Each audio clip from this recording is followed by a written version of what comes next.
All right, everyone. Good evening. This is Lewis. I am behind the computer tonight. It is that you will be hearing. Hold on just a second.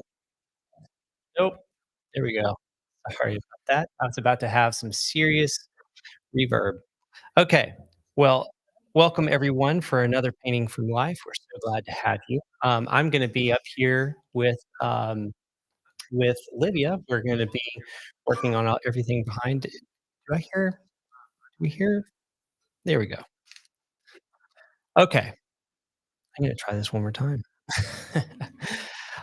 So we have, Erica and Tina and Evie this evening working on their, paintings, and, Tina, I think, is doing a drawing this evening, and, I'm gonna turn on their mics in here in just a second, but eventually, we are gonna get a wide angle shot so you can actually see their faces while they paint, but for this evening, I'm really excited to bring to you, a few extra camera angles.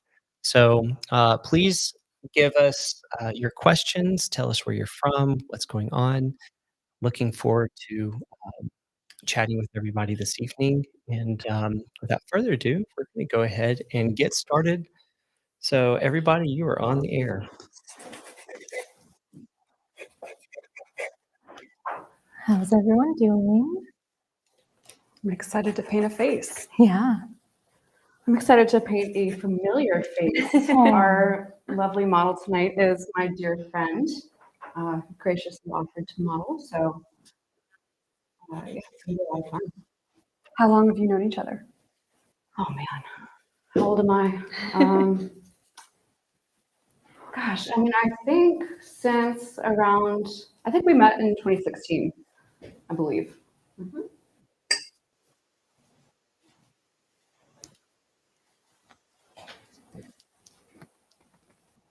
Time flies. It's frightening. 2016 doesn't even feel that long ago. No, it doesn't. It was quite a ways away.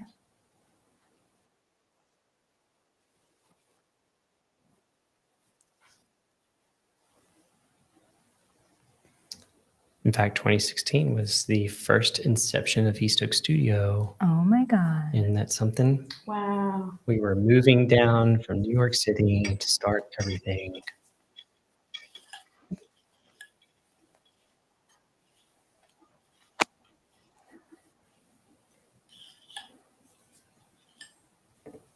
All right, we have Gail from Oregon. Aw, Yeah, I saying remember hello. Gail. Yeah. So, and tonight we'll also be posting your comments right up here on the screen. So, let's see, we have Pam coming in and says, watching from Portland, Oregon. Glad to watch another live paint. Always wanted to go to Portland. Seems like there's a really cool, funky music scene there. Mm-hmm.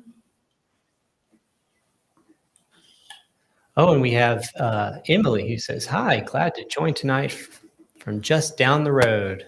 Just moved to Goldsboro, North Carolina, nice. which is a nice little Cool. area.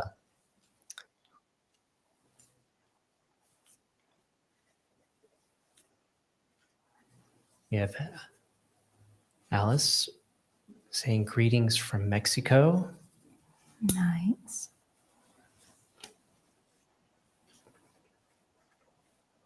One of our good friends, Jose.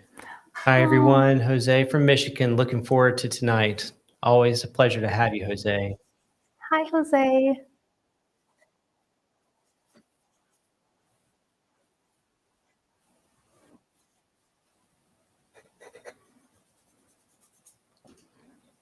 We have Graham coming all the way from Australia. It is 8 a.m. there. Wow. Oh, man.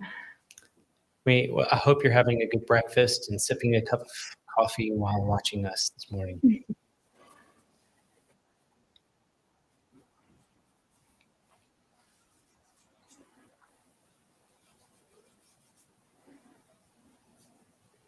So is anyone experimenting with a new approach today, or are we trying to go with the same approaches as usual? Every PFL is a new experience. Isn't that the truth? Yeah, I'm keeping to the same as usual. I think just because I don't have a ton of experience drawing a portrait from life. So I'm just going to try and stick with what I know. Hope it goes well. Is trying to do what you usually do, but better, does that count?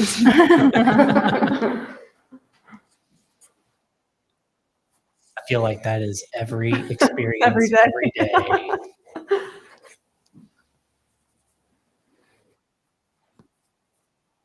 But yeah, that feels like a valid approach.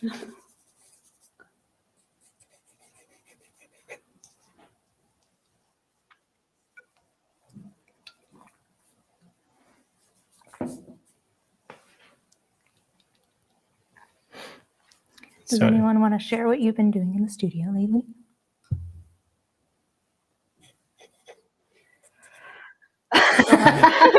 don't be shy. It's only two of you.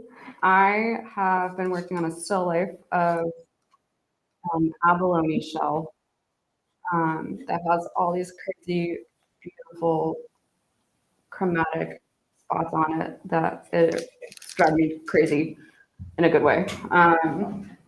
But yeah, it's been a fun challenge. I'm actually really enjoying,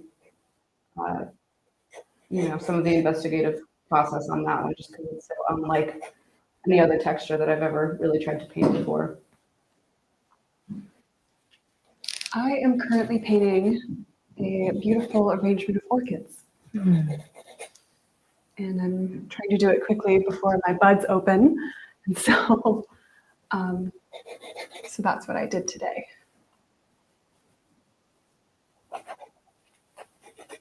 But it's a larger piece for me, so it's about 18 by 24. So I'm excited to scale up. Yeah. I always like working on larger pieces. I can figure out how to keep doing that. It really is a gorgeous arrangement. I feel like that's the largest you've done in a while. Right? Largest floral that I've done in a while, for sure. Except for the eucalyptus and garden roses. That was 24 by 30. Oh, that's what I was imagining. I think I remember that being your biggest one.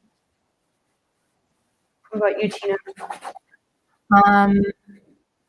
I'm working on, well, today I painted a bird. So it's like trying to transition from bird to human face. It's like a little strange.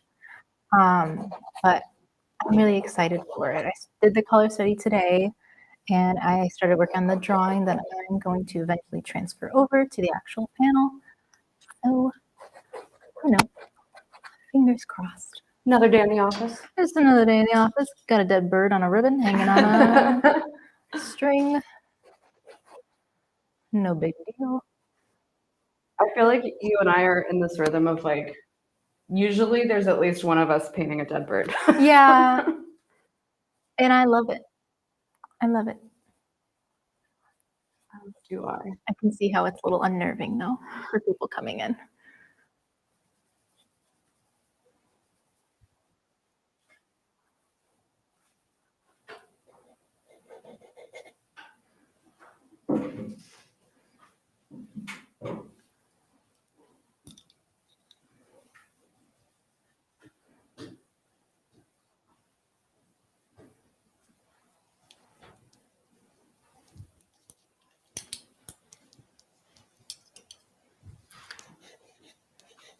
So Gail is saying, how is the new software? The software is a huge learning curve, but really excited about the direction it's going. So as I continue to learn more, there's going to be a lot of cool stuff that we get to do with it. So stay tuned because we'll keep on adding more to it. We have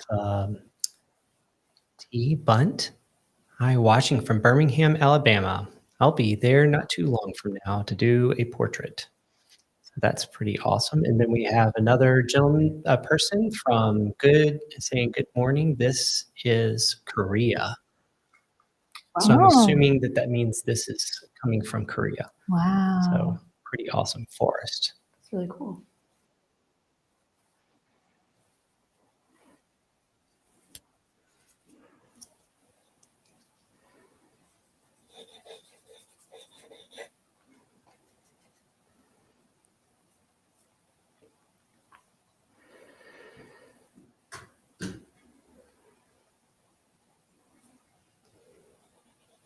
So because of the new software stuff, we actually have the ability now to have a camera on the model. Also, we actually have a new or a camera that was in repair, and it was in repair for multiple months. So we didn't even have the opportunity to have 4 cameras until now.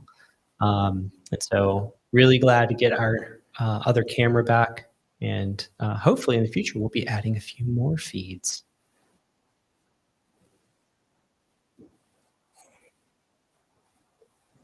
Hello from the Pocono Mountains in Pennsylvania.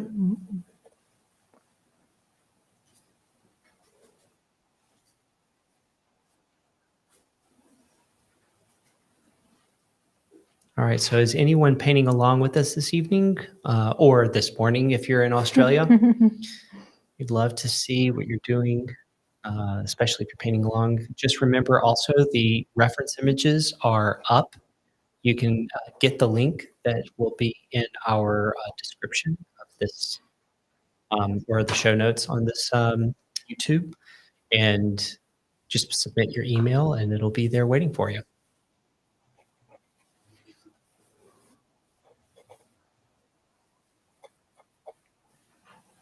Mm.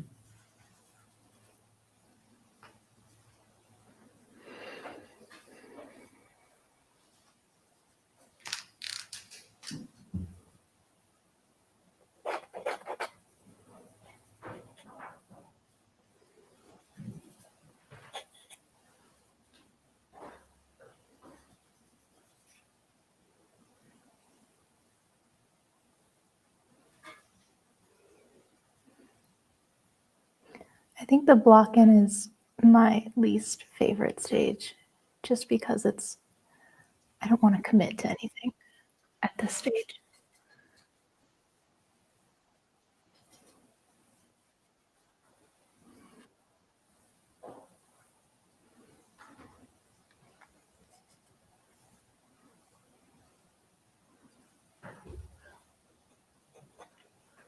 I actually love the block-in. There's so much potential.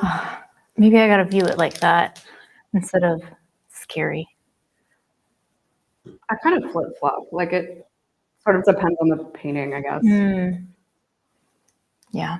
I think with a still life, I'm more chill because you can kind of fudge it a little bit, but not with portrait. It gotta be accurate. Mhm.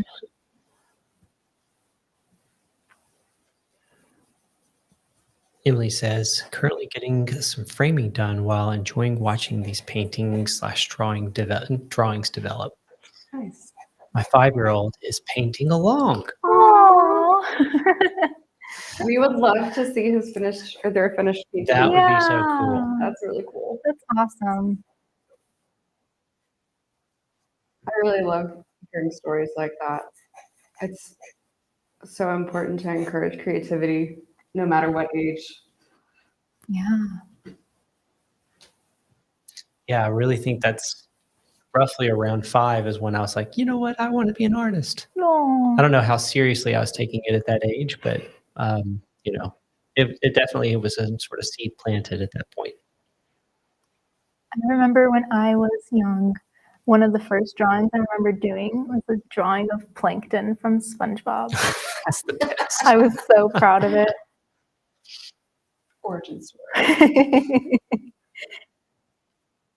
used to take old family photos. You know, like in the 90s, you would have the like Kodak boxes full of photos.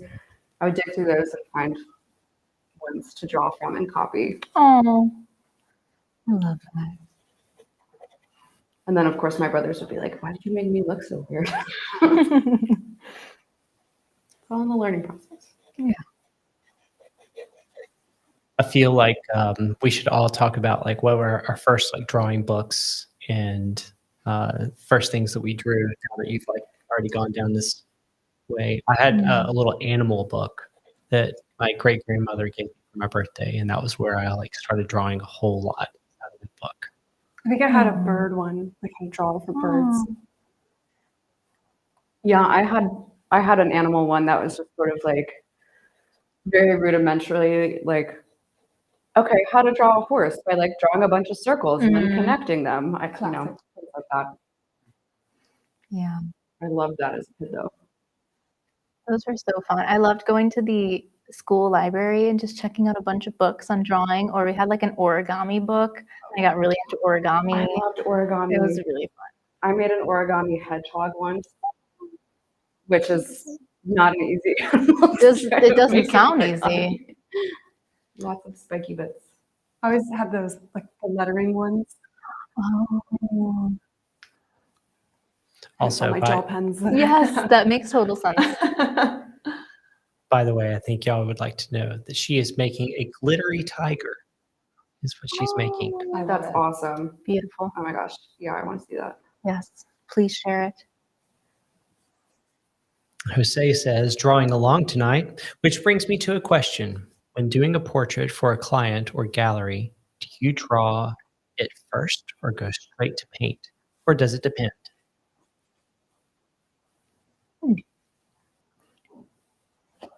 I think for me, it depends. It depends on what the goal is. If there's any like time constraints or material constraints or anything like that that you're working under. For me, it's more of a composition thing. Like if I have time to work out the composition, I'll do a transfer drawing and make sure I work those things out before committing to the larger canvas. That way I like how everything's placed. You get that design. Oh, yeah. I don't do a ton of commission portraits, but I feel like I would probably start with the drawing, just so I have like a good base to work with and a plan. I like a plan.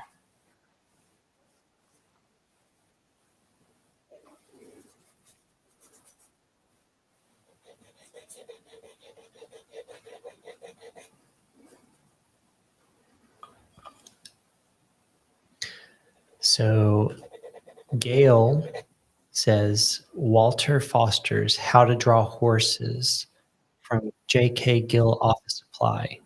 I'm old, so I'm assuming that's like one of the first things she was learning from. That's awesome.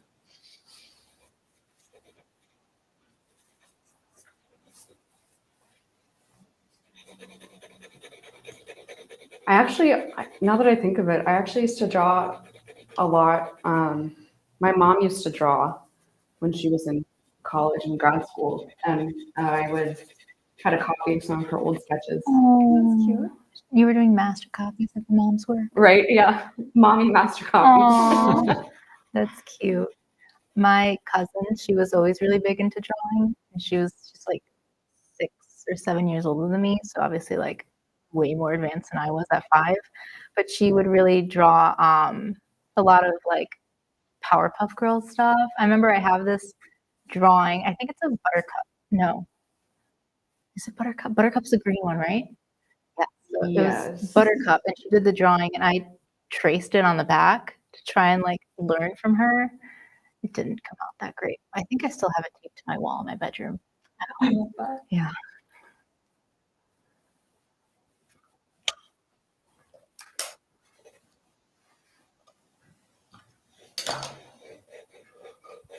Emily says, my first drawing book was How to Draw Pocahontas. Love drawing people from the beginning. Oh. This brings me up to a point that I was obsessed with drawing Disney characters. And even one night, I think we busted out one of my old sketchbooks. Yeah, you did Pocahontas. Because I might have had a mild crush on her when I was like growing up. Oh. You can have a crush on a cartoon character. We've had this. We've covered this topic.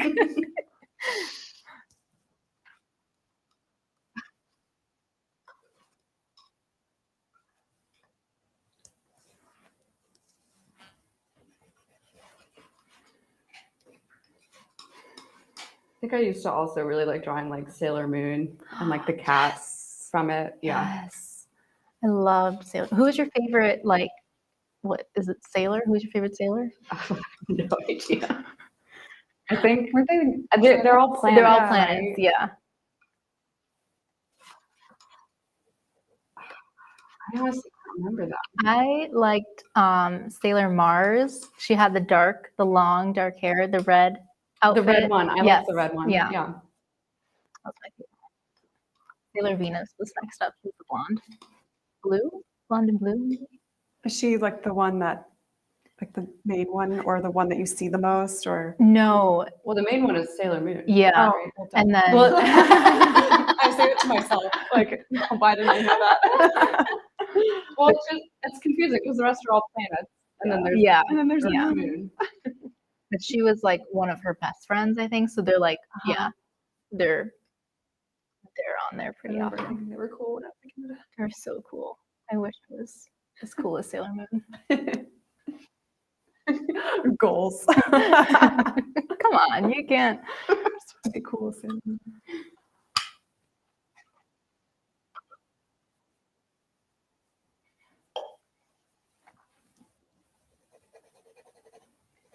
Yeah, it's funny. Like you don't think about the meaning of those kind of exercises when you're a kid because it's just, oh, I like to draw. But I think actually it's just a really great way to sort of open up your mind to the possibility of like, oh no, I could actually do this like, Yeah. for the rest of my life.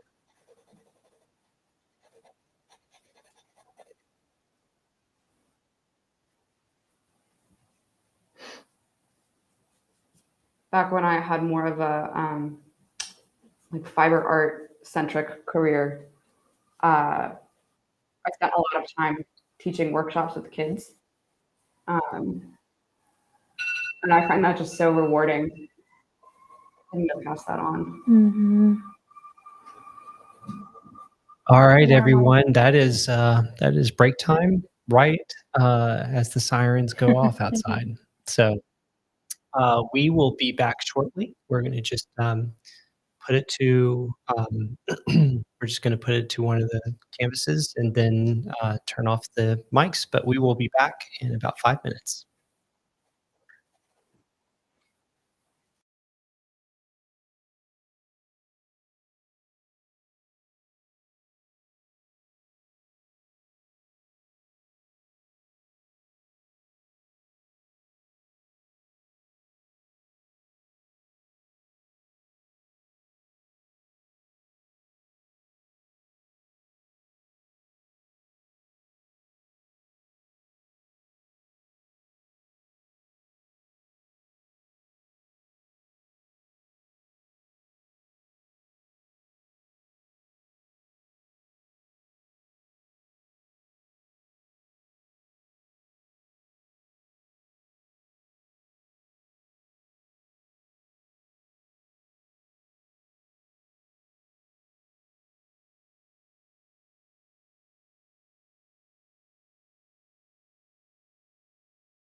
All right, everyone, we are back, ready to go.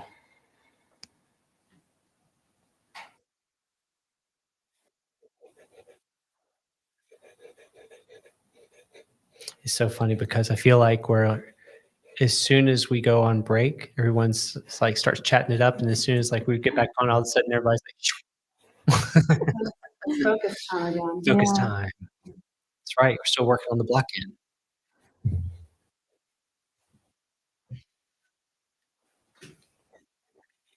Lois, are you itching to paint watching us? Yeah, are you Always, jealous? always so jealous. But I will say I'm not quite jealous of the stress of trying to get everything set up and ready to go and get my paints out and start painting. Mm. So that part I'm okay with. But you're right. Anytime I'm not painting, I'm so jelly of the people that are. Sure.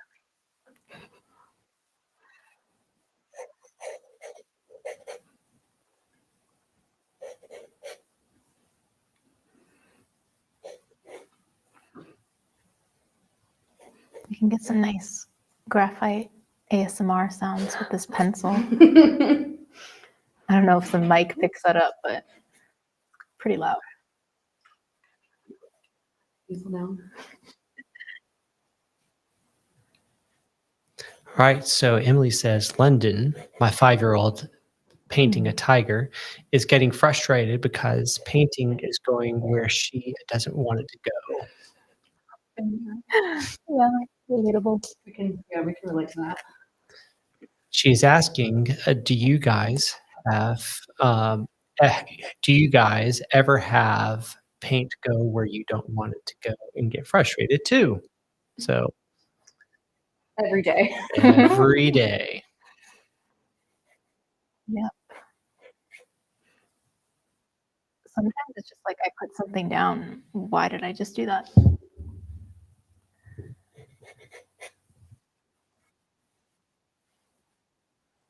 We were actually looking at a meme a few days ago of like what it's like on the process of an artist like during the day, and it's like, oh, it's going great, I can't wait to paint, and then it's like, oh, this is miserable, I hate it, and then like it goes, oh, I think I've actually broken through and understood what's going on, and then like next moment it's like, yeah, back down in the fog again, I don't know what's going on. True reality of being a creative.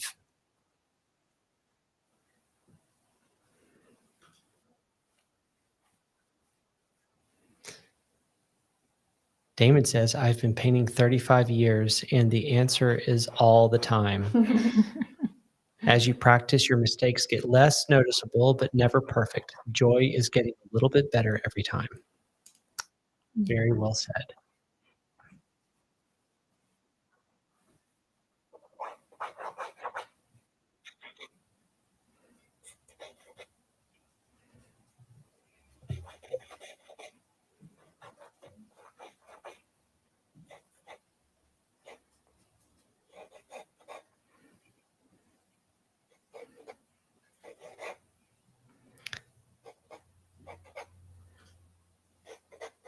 Emily says she was so happy you guys answered her question.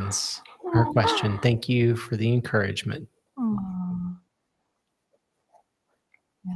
Our favorite saying around here is, you got this. So, you got this. That's right. Can't wait to see what this tiger looks like.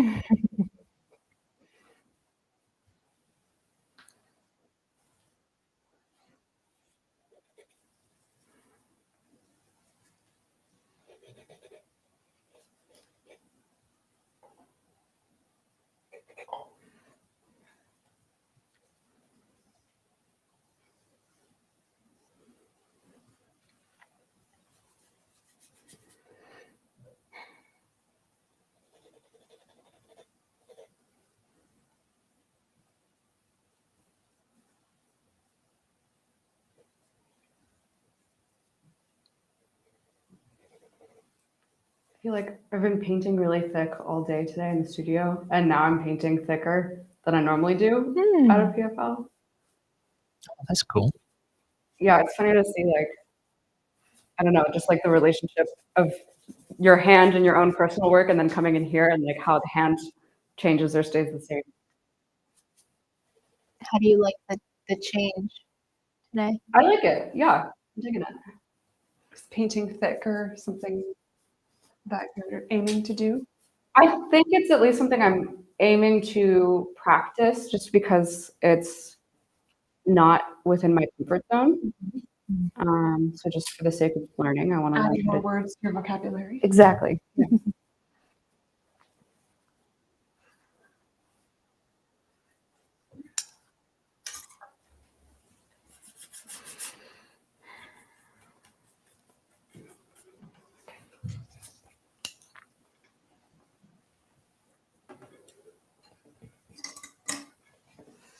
I really wish we could have music without YouTube like copyright, because how cool would the Pirates of the Caribbean theme song be right now? I know.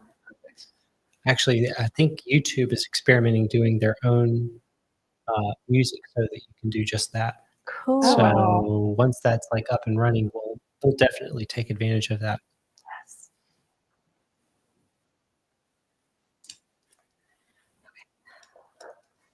Yeah, it's strange because I very rarely work in silence. Like I'm always having music or a podcast on.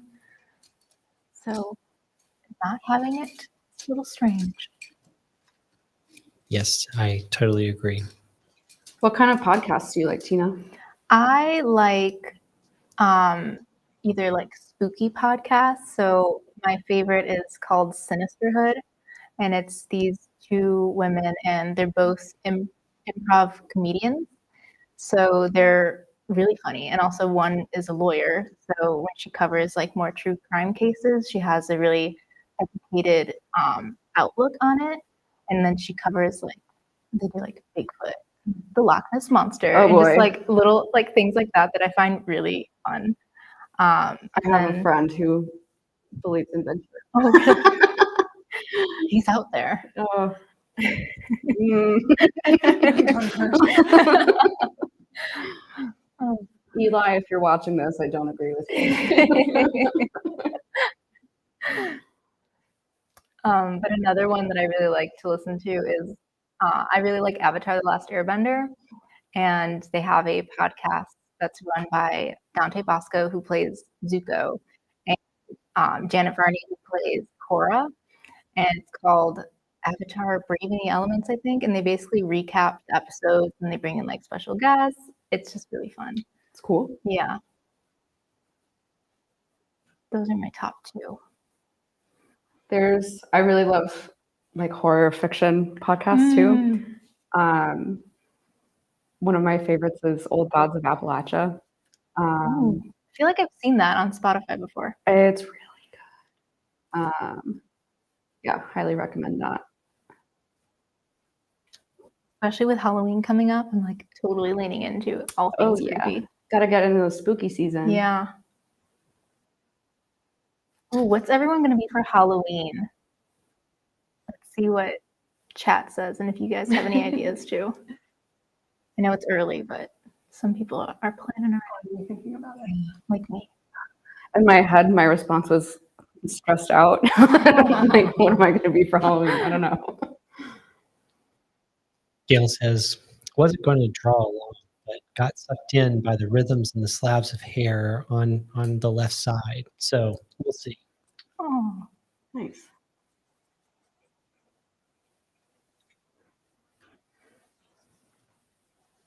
David says, hello, Lewis and Co. I don't know why it's, I think it's because I accidentally put my name up there instead of East Oaks.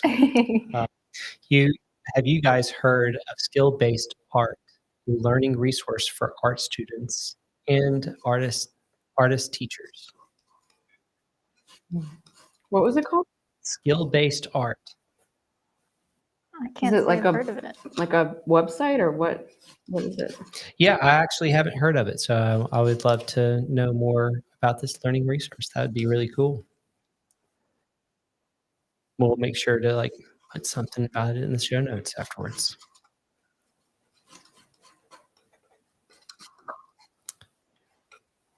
David says, I almost always squint when I start painting and then half out out of forgetfulness and laziness, I stop half an hour in. Do you squint from the beginning to the session, or do you stop at a certain stage? I find it's something I always go back to, like it's absolutely essential at the beginning, but like even if you need to see how things are fitting into the bigger picture. So that's what squinting is useful for. So always going back to the big picture, even when you're towards the end, making sure everything is fitting into the whole, always a good idea. I always think of like, you never really escape the block in, even when you're in your final stages. And so it's always helpful. Remember those beginning stages, even when you're at the end, or at least like the concepts that you're thinking about in the beginning stages. That sounds like a horror fiction podcast. What? You never escape the Oh, block you never in. the block in haunts you forever. It's my nightmare. I always have to remind myself to keep squinting throughout because I'm kind of the same way. Like I'll be really good about doing it consistently in the early stages, and then after a little while, I'll stand back and realize, oh, I haven't squinted in 20 minutes. Also, why my handy dandy black mirror. Wait. Let me get a good look at that. Go ahead. Do it again. Do it again. Oh, yes. It's just welding glass from Home Depot, and I put tape on it, so if I drop it, then it doesn't shatter everywhere. That looks like very fancy paint or tape. Yeah, it's cute. Oh yeah, the coolest tape. Oh, is it washi tape? Yes. Aww. I love washi tape. I can't just have like normal tape. I have to have like glitter tape Or pins. or gel pens. It's the life of an artist. Everything has to be beautiful. So true. Yeah, I don't squint as much as I probably should, but cool hack, if you have glasses, you could just take them off and then there you go. I never thought about that. I learned that from Grace DeVito. She did when she did her workshop at East Oak. She started for painting with her glasses off, so that way everything is all blurred. And I mean, it depends on your prescription, but an I had a option. friend who did that. In Yeah. school. Use it to your advantage. That's pretty cool.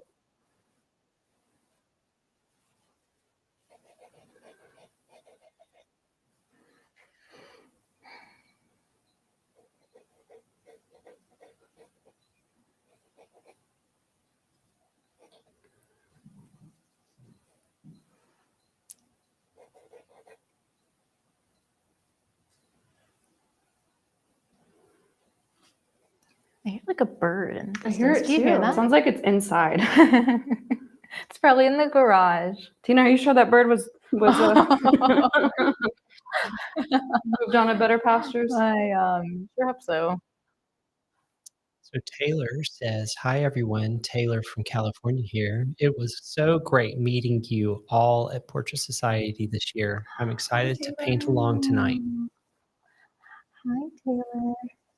She was so sweet, and her paintings are gorgeous.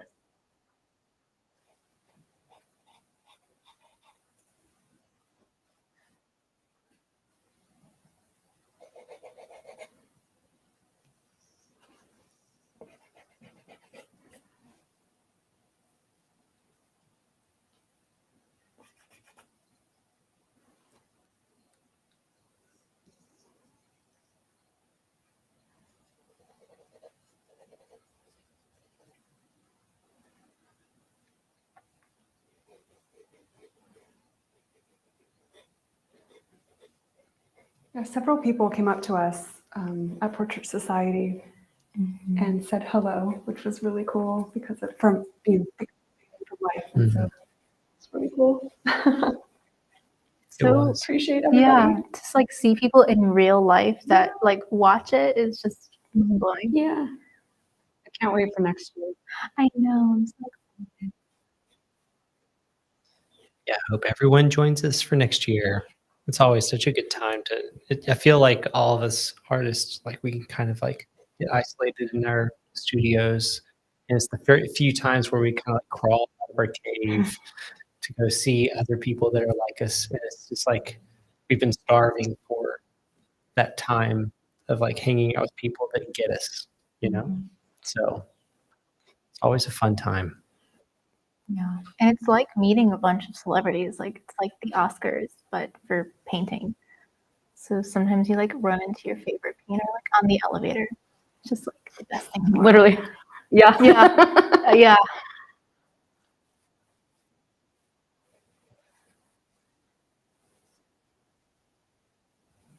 Yeah, I'm curious to see how the Atlanta location compares to DC. Oh, it's really pretty. Is it the same one that you were at? I would before? assume. Okay. I think so. They have like, I remember this giant chandelier. And then they have this really pretty like indoor, or I don't know what the correct word for it is, but it's like a garden and then there's like a bunch of windows around it and you can like sit inside but still look at the garden. It's really pretty. Yeah, it sounds really nice.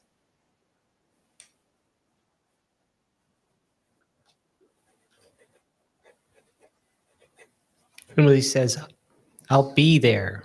Last year was my first time and it was amazing. Lewis, I got to see your presentation and got so much out of it. Thank you. Well, Oh. that is so sweet. I'm so glad you got so much out of it. I worked really hard to like make sure that everyone got some really good content on that. So thank you so much for saying that.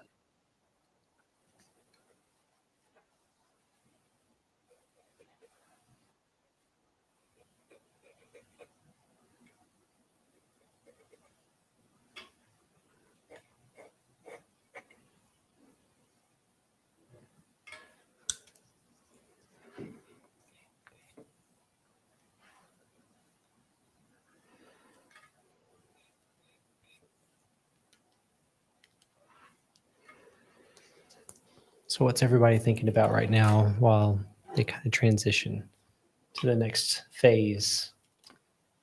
Well, I just fumbled, so I was fixing my fumble. I am thinking about values and how color and value are inherently linked. So making sure I don't overdo anything at the stage, trying to err on the side of connectivity and unity and learn from my mistakes. Getting excited about colors and then breaking it all up and getting excited about the light, and then I put the whitest of whites and the darkest of darks and kind of rein that in. And of course the drawing. Always the drawing. And I am in deep denial that I need to commit to anything. I'm just going to continue to float around.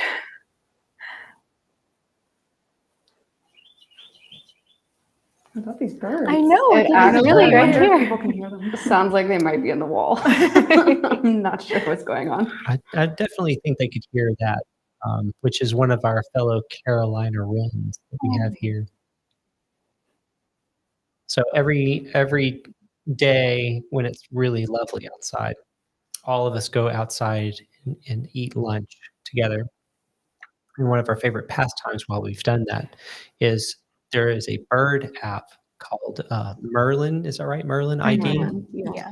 And if you guys have never heard of it, you've got to check it out. It is amazing. So you just turn it on. It's out of Cornell University. You just turn it on and it listens to all the birds that are around you and it identifies them immediately of which birds actually singing and what their call is. And you can even do it with a photograph or anything. You can turn on. It has a photo ID as well as a audio ID. So that has become one of our favorite pastimes. And now I'm starting to actually remember some of the sounds. And one of them is definitely the Carolina wren because that bird can sing its heart out. And it probably sings more than any of them during lunchtime. My favorite might be the catbird. Oh, It's Oh, always like yes. he's yelling at us so while we're cute. conversing. All right, everyone, we will take another quick break. looking forward to the next session. So we'll be back shortly.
All right, everyone, we're back and ready to roll.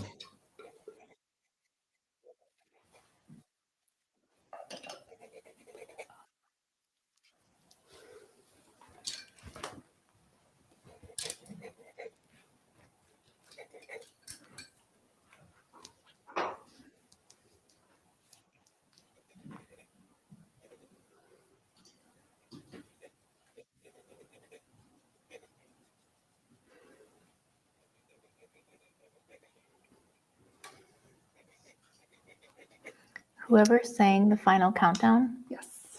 it's Thank you stuck for in my that. head. Yeah. Yes. Yeah. I don't mind it. So David says, Lewis, do you use a polarizing lens on your cameras so you don't get any glare effect on the video from the oil paint? Um, Actually, I have some that I've already recently ordered, and it's for the very purpose of taking photos of our paintings. So I don't on these film cameras, but I just make sure that the light source is in a different direction or kind of in the same direction as the cameras are. So, in this instance, the light source is at a 45-degree angle above, and so there's no chance of glare at the angles that I have these cameras. But if I'm photographing work, um, you can do that plus put gel films on your light source and do them in the opposite direction as your lens filter, and that will help eliminate a lot of glare, and I will be experimenting with that not too long from now. So, but if you ever want to know more about photographing your work, Mark DeLazio has a fabulous blog in which he also has a video that he put out about exactly the best way to photograph your work with all the resources and everything to it. And it's great. So you should check that out.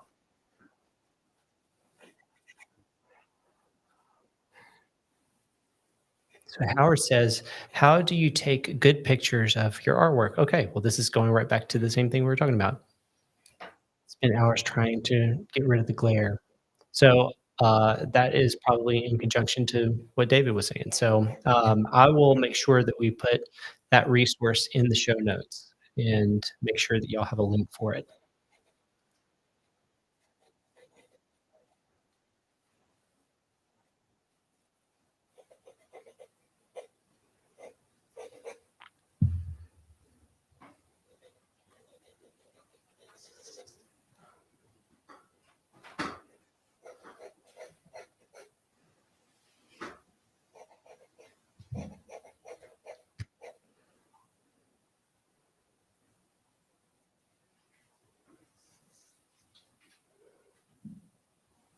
So, what is everybody's favorite thing about fall?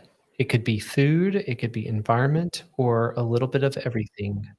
Tell me what your favorite fall thing is, considering we're right on the cusp. I think the there's so many things. Let's see. Well, Halloween. I love like scary movies. And candy is also a good thing. Pumpkin. I do love pumpkin flavored drinks. I think those are my top three. It's also apple season. Yes. Yes. And Love apple baked goods. yes, I love like being able to bake and like not swelter in the heat. Yes. I just want it to like cool down. I think that's something. I want to wear a sweater. That's what I want to do. Yeah, sweaters.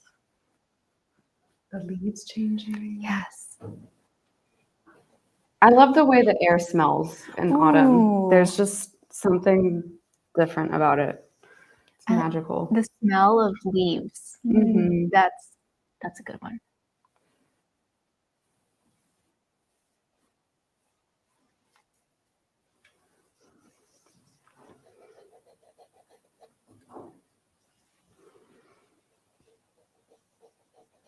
Lewis, what's your favorite thing about fall? We've answered. My favorite thing about fall, I mean, like you said, there are so many, but if I were to take a few, is I love the temperature because I get very hot in the summer. And I love the leaves and I love the colors of the season. So the other thing I was talking about a little bit earlier, I feel like it is my chance to accessorize because I do love a good scarf. I love that.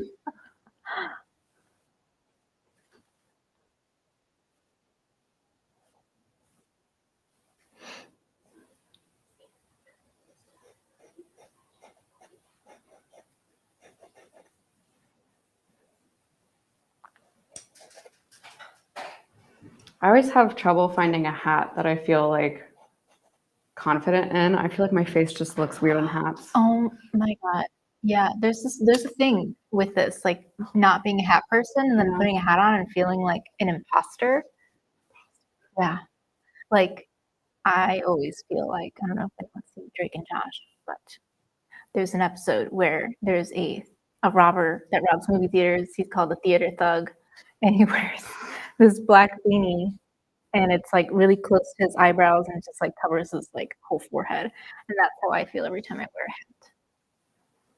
Please tell me someone knows who the theater thug is. Olivia, do you know who the theater thug is? Man, someone comment if you know who the theater thug is.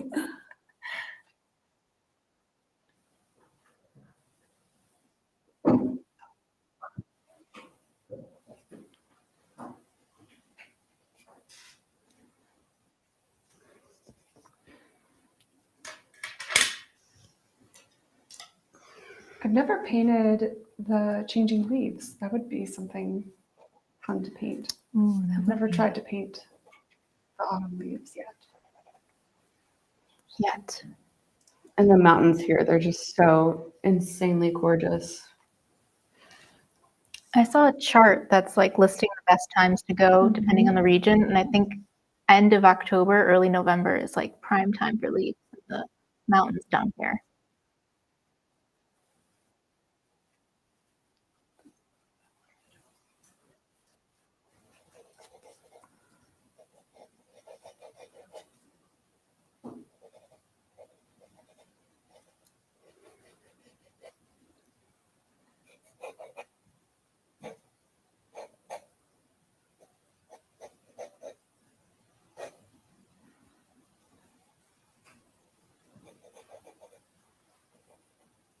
Okay, everyone, for whoever was interested, I put a link to Mark D'Alessio's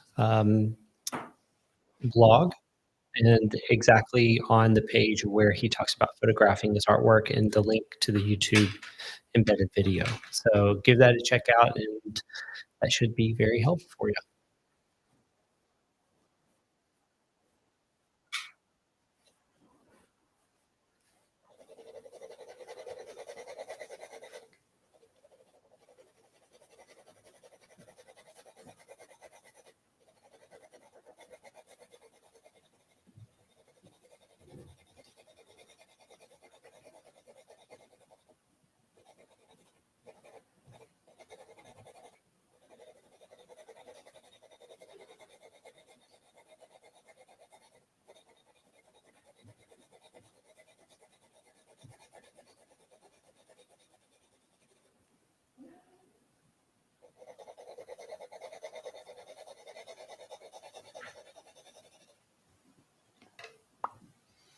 All right, so y'all, I might have discovered a way for us to play a little bit of ambient music. Really? The funny thing is, though, I don't think any of you will be able to hear it. Only our audience will. Secret music. Secret music.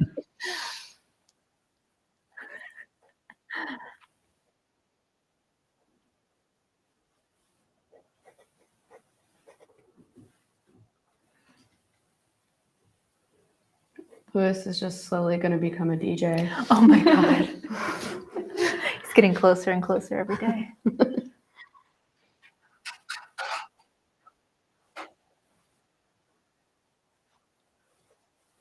Stay tuned for Lewis's Lounge I'm imagining you like hosting a radio talk show. with some Oh my God. smooth jazz.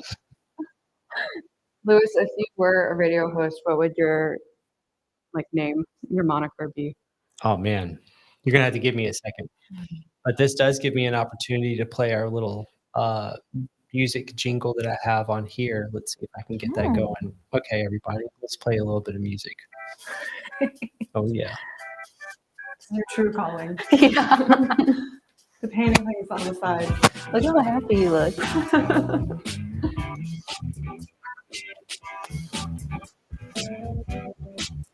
All right, everyone, just let me know if this is the kind of music you want to listen to while we're watching Painting from Life. I'm so curious to know what it is.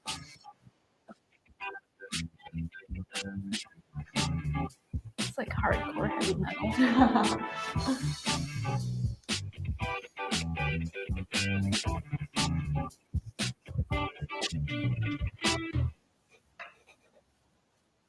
That's what it would be if I were DJing.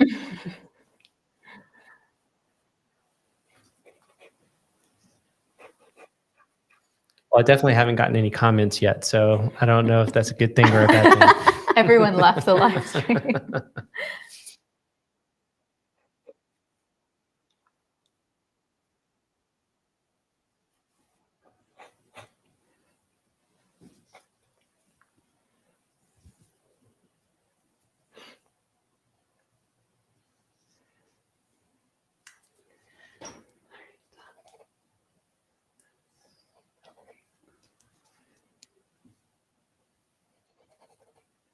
I think I might try the ambient music when we go on break.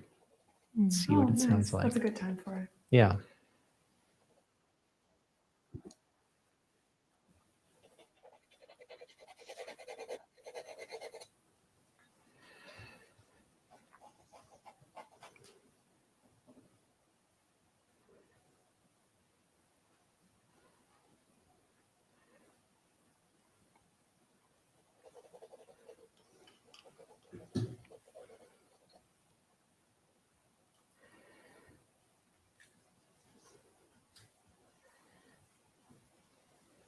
I did see on Instagram recently a video where it's what you think it looks like when you're painting, like the Versus what it actually dainty is. and everything, and then it turns to reality, which is like the claw.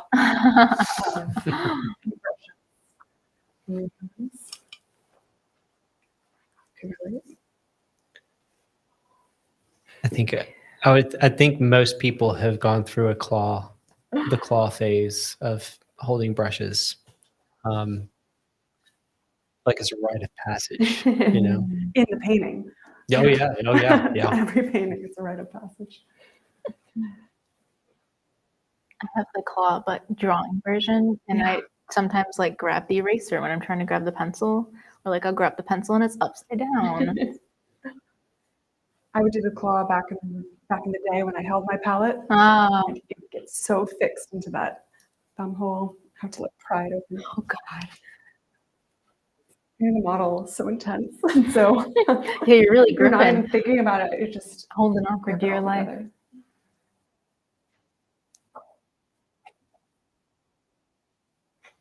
So Edward gave me a laugh and said, I personally prefer without music when you paint. But yeah, during break is good. Yeah, I think it'll be nice to have it during break. That way it's not just like dead silent.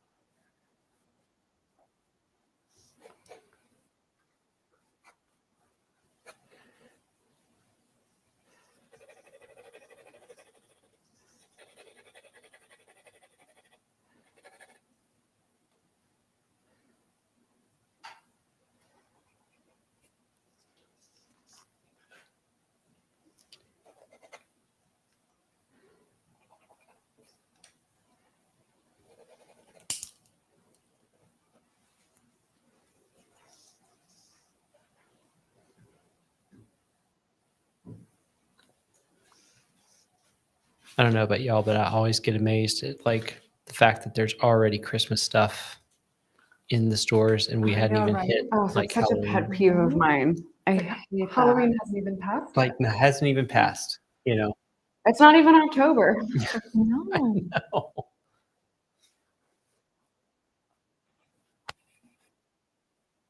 Consumerism at its finest. Mm. Yeah. By the time Christmas comes around, I'll be so tired of it. So I'll have seen it since September.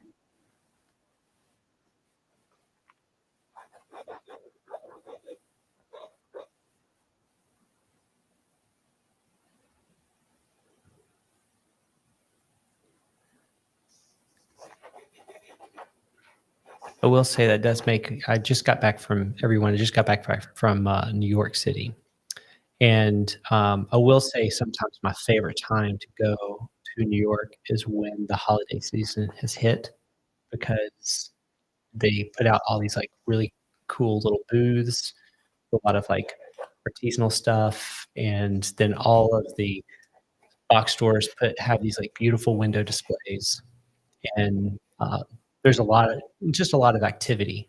So yet again, it's like crisp air that starts coming, but it's not like February misery yet. Like you still love it. It's usually after around January, February, you're like, okay, I'm ready for it to get warm Over it. again. But it's still kind of exciting at the time.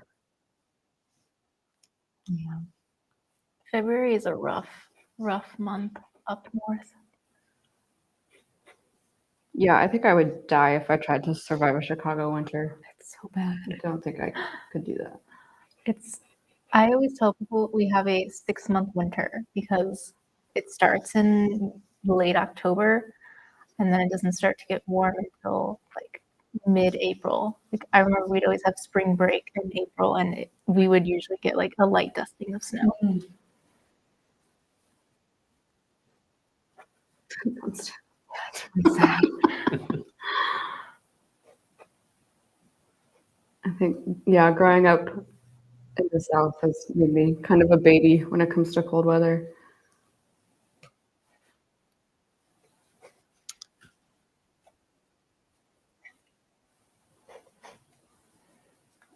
Someone that says, who is the artist in the bottom left? That would be Erica. Erica Arcudi. And before too long, one of the things that I'm really excited about is I'm going to actually have little Instagram tags and like the person's name for each of the images so that everyone knows who each artist is. So it just takes a little bit more time for me to get all that worked out. But looking forward to it. That'll be nice. Maybe each person has their own theme music when they walk in. We'll have like a big fog machine and some lights. The person walks into the room. You're like, it's Erica Arcudi.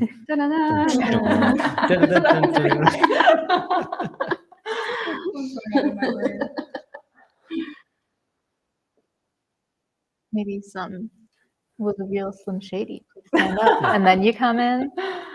It's very me, right? And then DJ Louis starts breaking out some beatboxing. To know what would your music be? Oh man. I don't know. You know what? Pirates of the Caribbean. There it is. I would like to walk into that. In actuality, it'd probably be the King Louis song from Jungle Book for me. Oh, I like that. That's cute.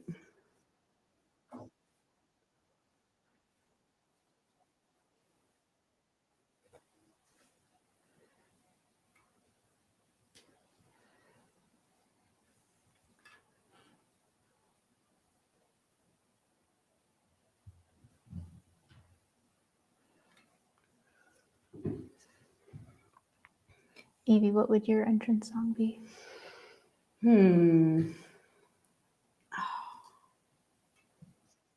That's a good question. It's hard. Yeah, I don't know. I need to think about that.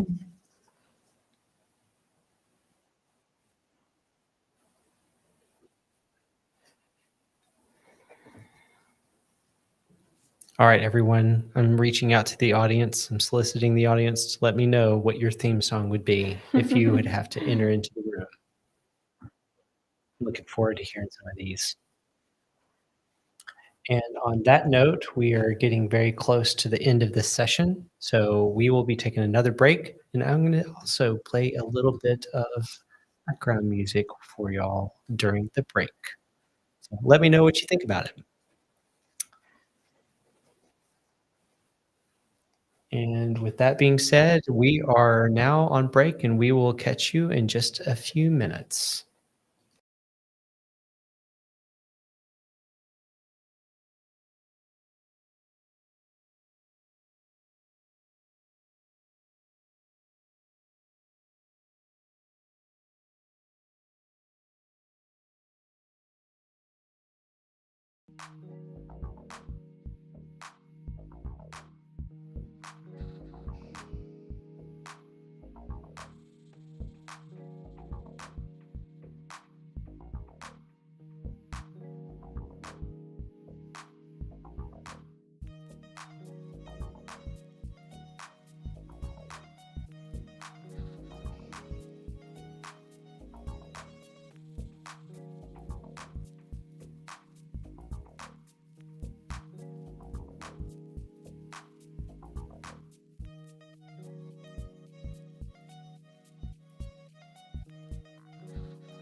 All right, everyone, we're back.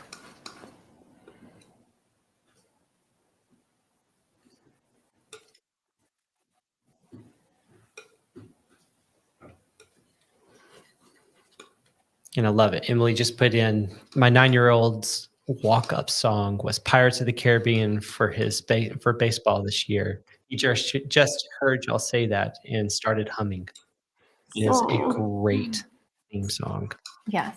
What a great pick.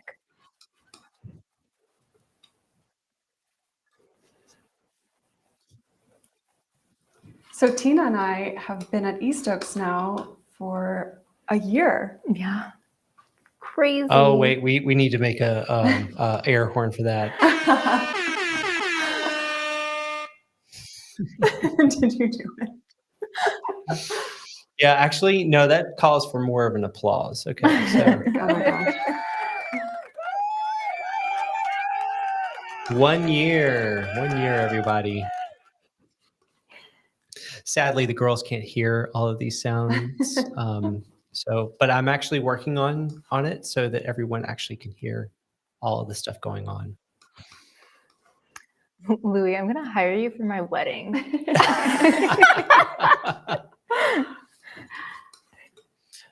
MC Louie into his house. Oh, man. Oh, it's perfect. All right, Valerie says, would anyone like to share what colors they are using? Sure.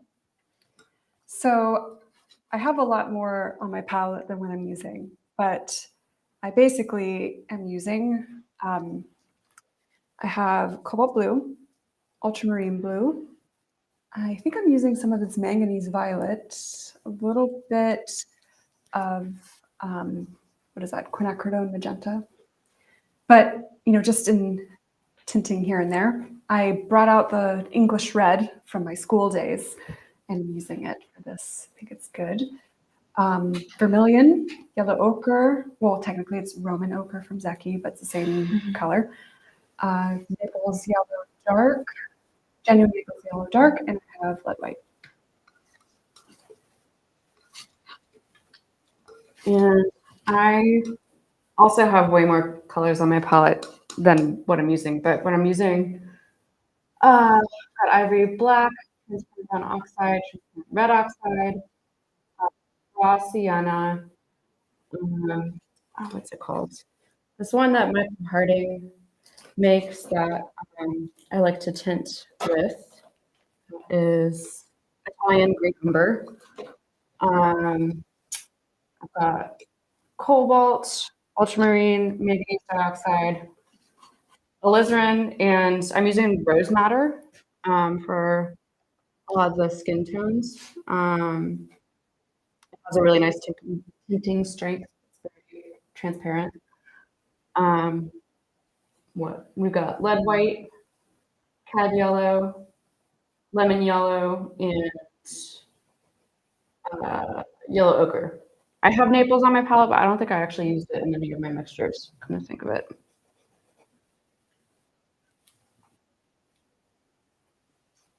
What colors are you using, Tina?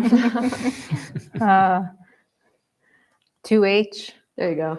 from General Pencil and an eraser. Ooh.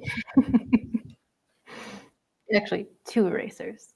This is a kneaded eraser, and this is Tombow 0, so it's like a little tiny one for more delicate, specific areas. I used to have a set of Tombow markers that I really liked back when I was studying illustration. Actually, I didn't know that you studied illustration. I did. I studied illustration, textiles, and ceramics.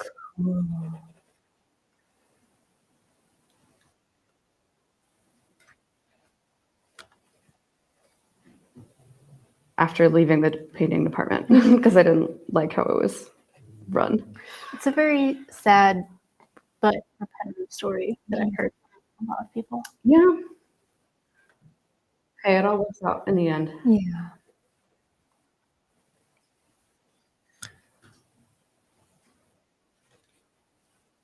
So Nick says, do you guys prefer pre-mixing your paints or mixing as you go along? Also, is it better to store oil paint tubes upside down or right side up? So I do a little bit of both where I'll pre-mix my palette and then edit it as I go. And so I find it very efficient. So that way when I'm painting from life, then I'm using all my model time as effectively as possible. But then I also can have the flexibility of adapting to what I see in front of me and not staying stuck if I need to change something. So it's taking some time to find that balance. But in school, it took me a lot of time to make my colors, but now I can do it pretty quickly.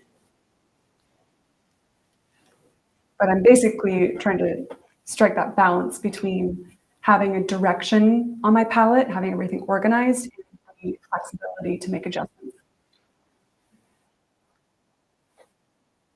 Yeah, I'd say I do the same. I usually tend to pre-mix because when I mix as I go, I tend to not mix up enough paint. Um, so that makes me paint really thin.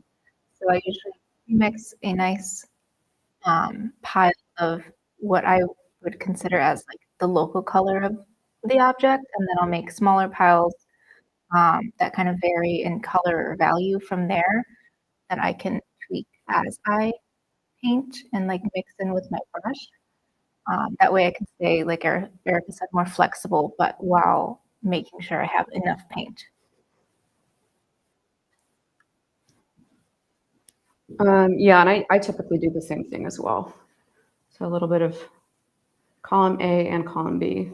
But as far as like putting your paint tubes upright or put it down, I typically point them down with the exception of Foundation White by Michael Harding, because I find that um, the oil can separate out of it. And that's true for several different pigments. You know, it just depends on the pigment and the brand. But um, the oil can separate out of it if you put it like cap down. So I always flip them around. But yeah, I don't know. What about you guys? I usually just lay mine flat. So Yeah, I think I have mine stored flat. yeah, I haven't really noticed like a huge difference if I were to like store them upside down or right side up. I don't really have a problem with like oil coming out when I squeeze the tube. So I'm assuming that flat is good. Yeah, I have a little like paint tube caddy thing, for lack of a better term, that I store mine in. And it just because of the way that's designed, you either put them upside down or right side up. But storing them flat probably is like a better way to help keep the consistency more homogeneous inside it too.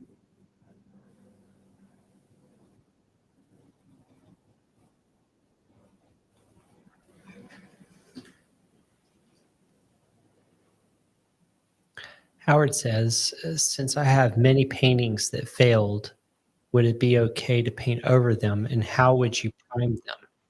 I didn't want to waste so many canvases if possible. I assume you wouldn't be, they wouldn't be archival.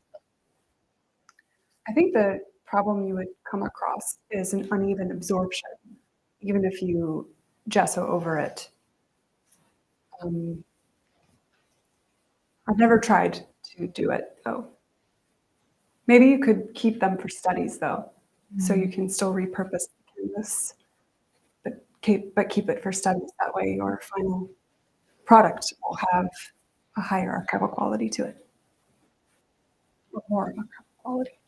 Yeah, I think I've only done it once, and I think I used, well, if you're using oil, you have to go on top of it with an oil-based ground, so you can't use like acrylic gesso on top of oil. And when I've done it, it's like not the best consistency to paint on top of. I feel like it's like, it depends on the ground, but I feel like it can get kind of gritty and it just doesn't, I don't know, it just doesn't have the right texture. So I would say, like Erica said, use them as maybe just a study because I hate wasting panels. Also, something to consider is that if you put a ground on it, you definitely don't want to put gesso for the purpose of it being like, well, an acrylic gesso, because you've already put oil paint down first. So that will end up peeling off eventually. So you want to put an oil ground if you so choose that you wanted to paint over something. Um, you could put lead white ground on it, but the only thing I would say about putting a ground on it is eventually the whites. I mean, this is going to be true for a decent amount of paints colors, but especially white ends up over time. Now, this is many, many, many years after, probably after we're all gone, but the white will eventually turn transparent. So, or it'll get much more transparent over time. So that's something to consider that if for some reason your painting is hanging in a museum, they will see both paintings eventually on there. Now, there are many people that painted over stuff. For example, I mean, Da Vinci painted over several times different parts of the painting that he wanted something different. Like there was a goose in one of his paintings, I think of Christ and Paul the Baptist or John the Baptist, where the goose was like neck was in a different direction, and there's most certainly paintings of Rembrandt, even Picasso's. We talked about this a while back, the Blue Series Picasso painting where he's holding the guitar. There you can actually see the underpainting of a woman, sort of the impasto of a woman's face underneath it. So many people have done it, and so it's not something that's, there's definitely precedent, but just note that you'll probably run into a few hiccups, but for the most part, I don't think it would be too big of a deal. So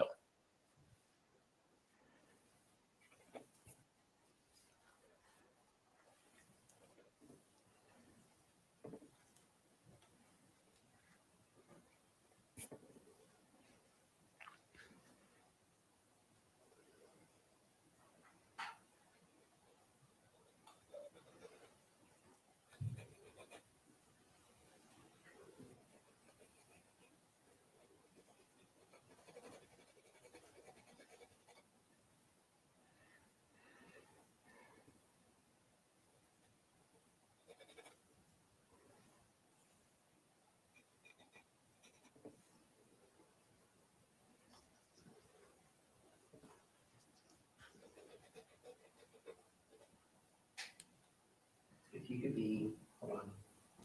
If you could be an artist for Halloween, who would you be?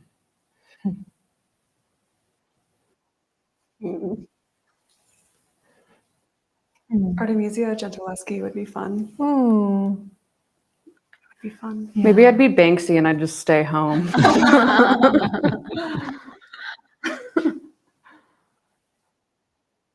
don't know. I'm trying to think of someone who has like a pretty unique appearance or like that you'd be able to tell who you're dressed as. And the first person that came to mind is Bob Ross. Classic. So, Dolly could be fun with a little mustache. oh yeah, yeah. I think it'd be fun to go as Van Gogh and just have like a bandage wrapped around your head. That would be good. Of course, I don't know if I'm willing to commit to dyeing my hair red for him. Just get a good wig. I thought you were gonna say, I don't know if I'd be willing to commit to cutting my ear off. That's Well, where I yeah, thought you were that I'm not willing to commit to that either. Just for the record.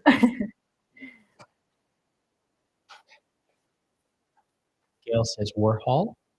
Mm.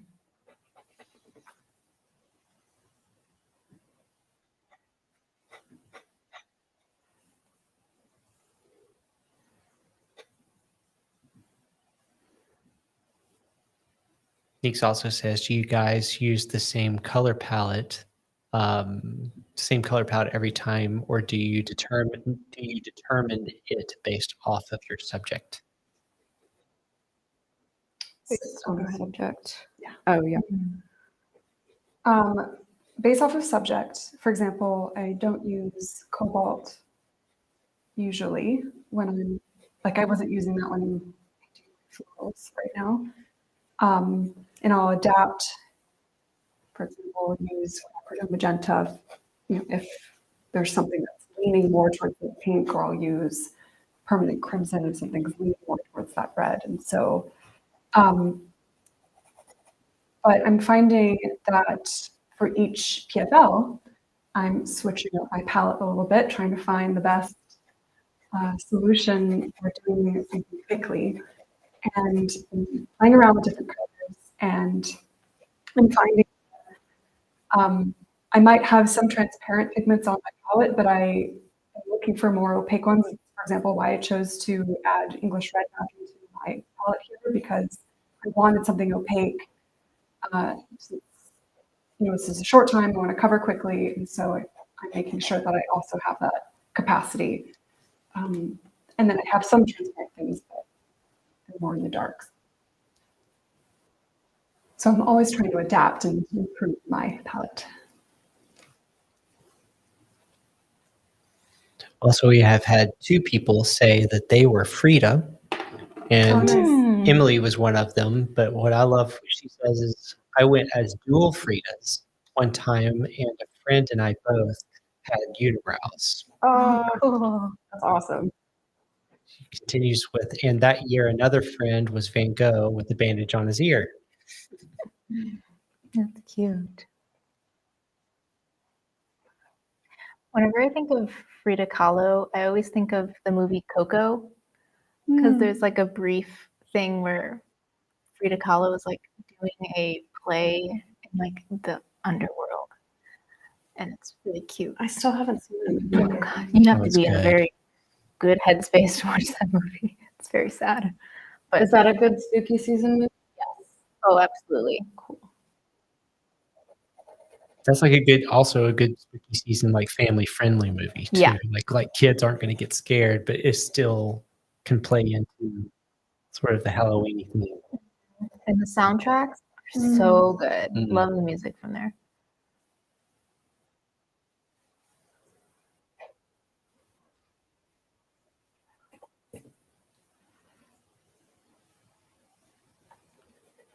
All right, so let's one up it. So if you were a certain artist, but you had to have a prop, and it couldn't be a brush, Mm-hmm. it had to be something significant, obviously, to that artist. What would be the artist, and like what would be the prop?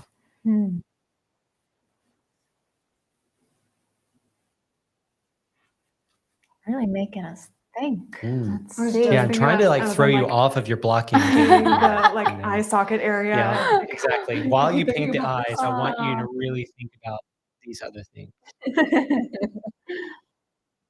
All right, so I'm gonna go back to the audience and say the same thing. If you could be another artist, but you had to use some sort of prop the artist, and it could not be a brush, what would the prop be?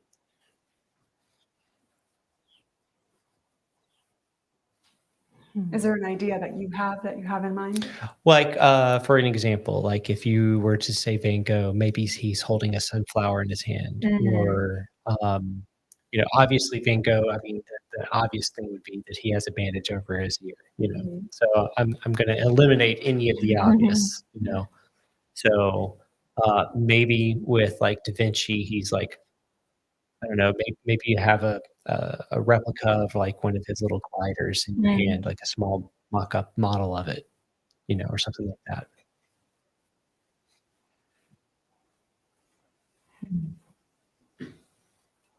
Be fun to have like Dali, but he on his arm, he's like got a drooped clock. That's a good one. Yeah.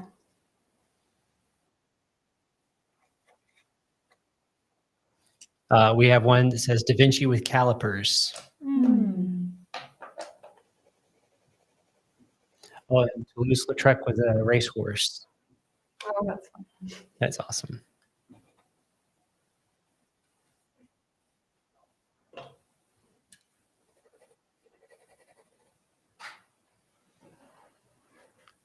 I gotta say the dual Fridas is a clever one, Yeah. considering that that's like one of her paintings.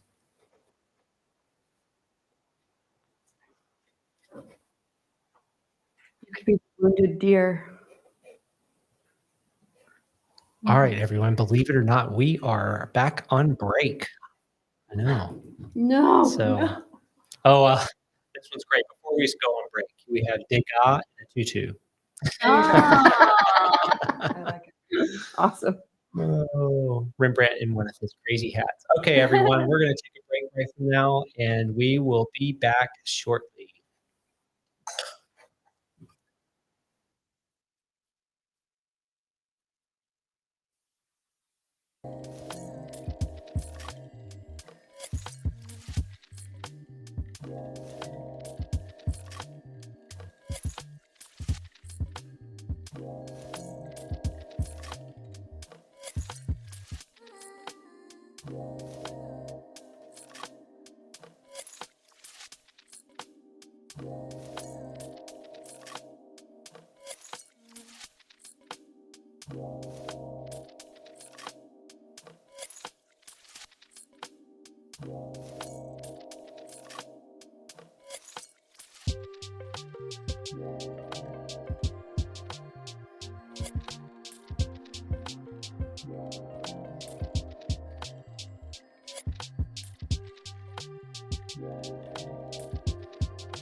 All right, everybody, we're back.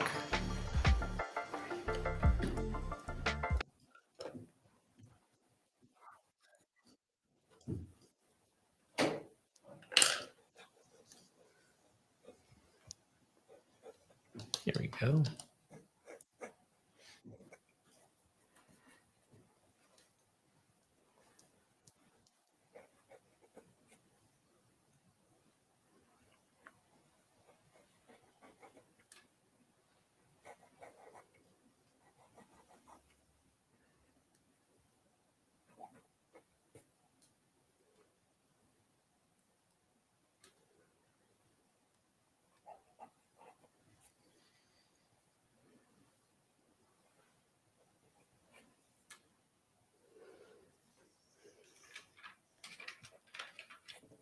All right, so far I think the Degas and the Tutu is my favorite of all of those. That was pretty good.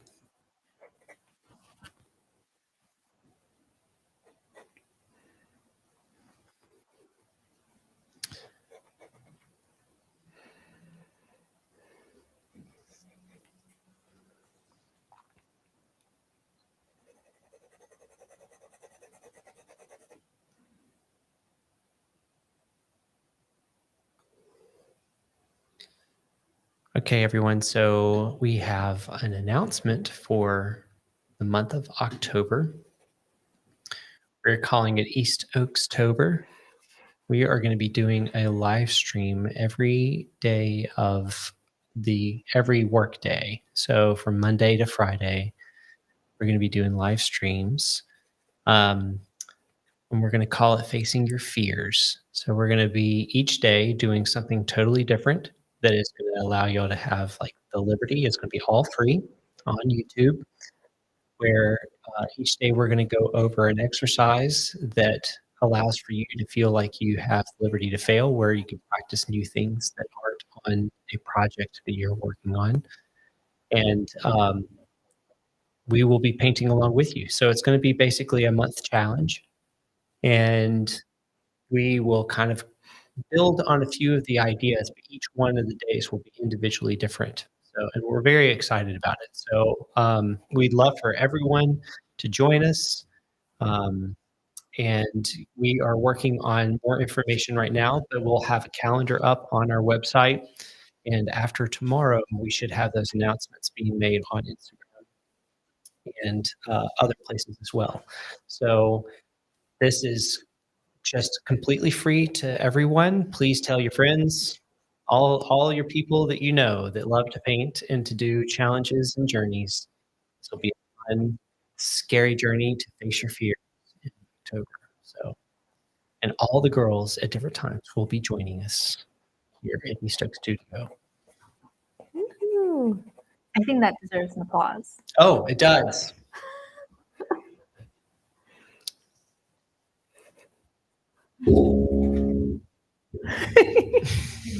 Was that just like a single that? strum? That was actually my spring on my mic. Oh. But it makes for a great musical instrument, doesn't it?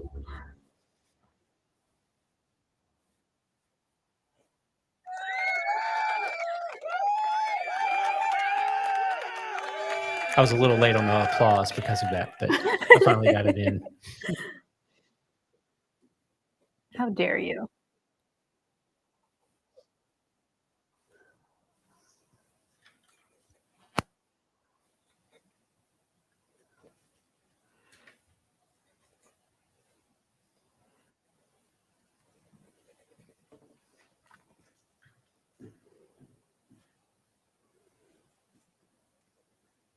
Yeah, we would love for all of you to join. So really excited.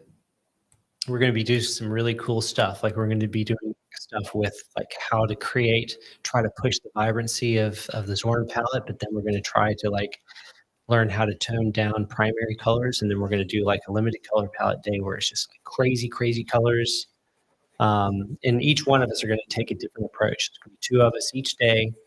I'm going to be there every day. And then I'll be joined with one of the other East Oaks people. And on those days, we'll be kind of taking a slightly different approach to the same thing. So that way you can see how much liberty you have to just express and experiment, giving yourself complete liberty to fail. So it'll be fun. As far as picking a time, I see that Jose says here, have we picked a time? We have. We're going to do it in the afternoon. Is that right? Like, and I believe I'll get back to you because we discussed so many different times that I can't remember the one we actually ended up landing on. So that will be in the announcement, but it will be in the afternoons. So looking forward to, we wanted to make it where everywhere from the East Coast to the West Coast could join us if they wanted.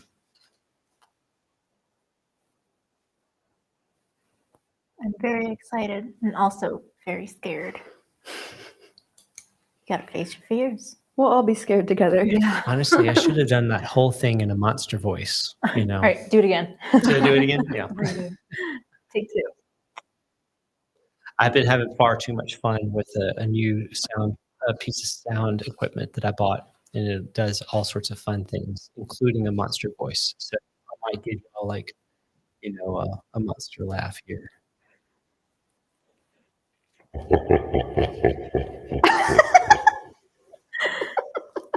Oh. I love it because on our end, it just sounds normal. On our end over here, it just sounds like me going. But to them, it was super cool. Yeah. Louis, is there a particular day in October that you're looking forward to? Oh man. Like a particular challenge that you're looking forward to facing? One of the ones that I'm excited about that I don't think people give enough credit to, and maybe I'll just fall flat on my face on it, but I enjoy doing it, is like creating like really interesting dynamic tonal harmony on what we do like the grisaille painting, but trying to like play up a bit of warm and cool relationships, because I don't know, I really enjoy that aspect of drawing. Another one of the ones that I'm really excited about is we're going to do one where you only can use like a really large brush and a really small brush, and trying to make a whole painting with that. I think is going to be a really great day.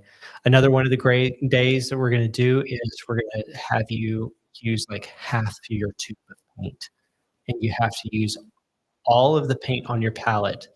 So you have to like squeeze out. We're going to make sure it's an affordable tube. We're not going to like make you go buy a $200 tube of paint. Not But possibly. exactly. Yeah, it's going to be $300.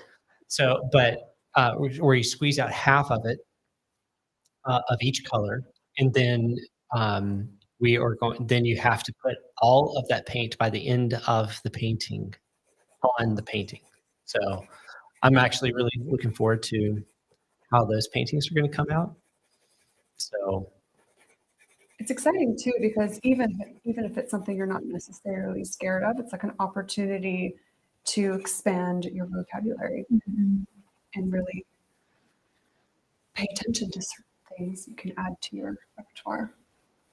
Yeah, it's nice to give yourself that ability to fail. Like you don't have Just to go play in. and Yeah, see what happens. have fun. sometimes it can be hard to remember that painting is, supposed to be kind of fun. Yeah, the So reason we got sometimes- into it.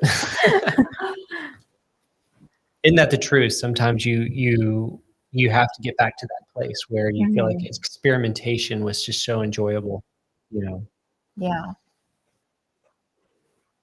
Also, you can join any of the days. You don't have to do all of them. We encourage you to do all of them. And because of that encouragement, we are for anyone who submits all of that they did all of the challenges during the journey, the whole month journey, you will be put into it for a free subscription for a year with East Oak Studios platform. So, and there'll be more about that in the future, but anyone who is here got to hear it first. It's exclusive.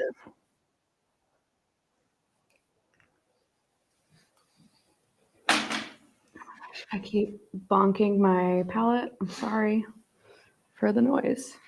I'm surprised I haven't dropped a brush yet. Oh my God. I'm gonna jinx it. Don't jinx it.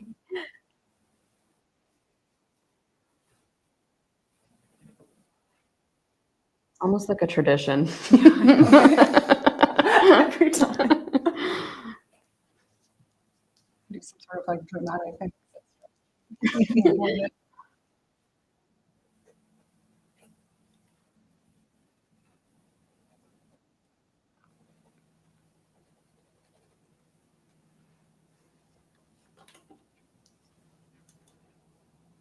Tina, I like your mirror.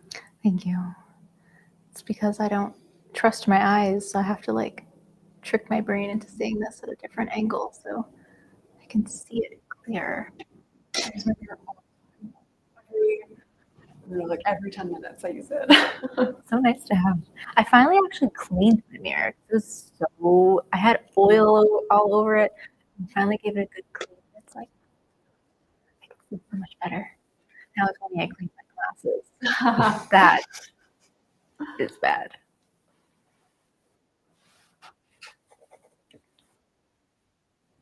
One thing at a time. Yeah, you're right.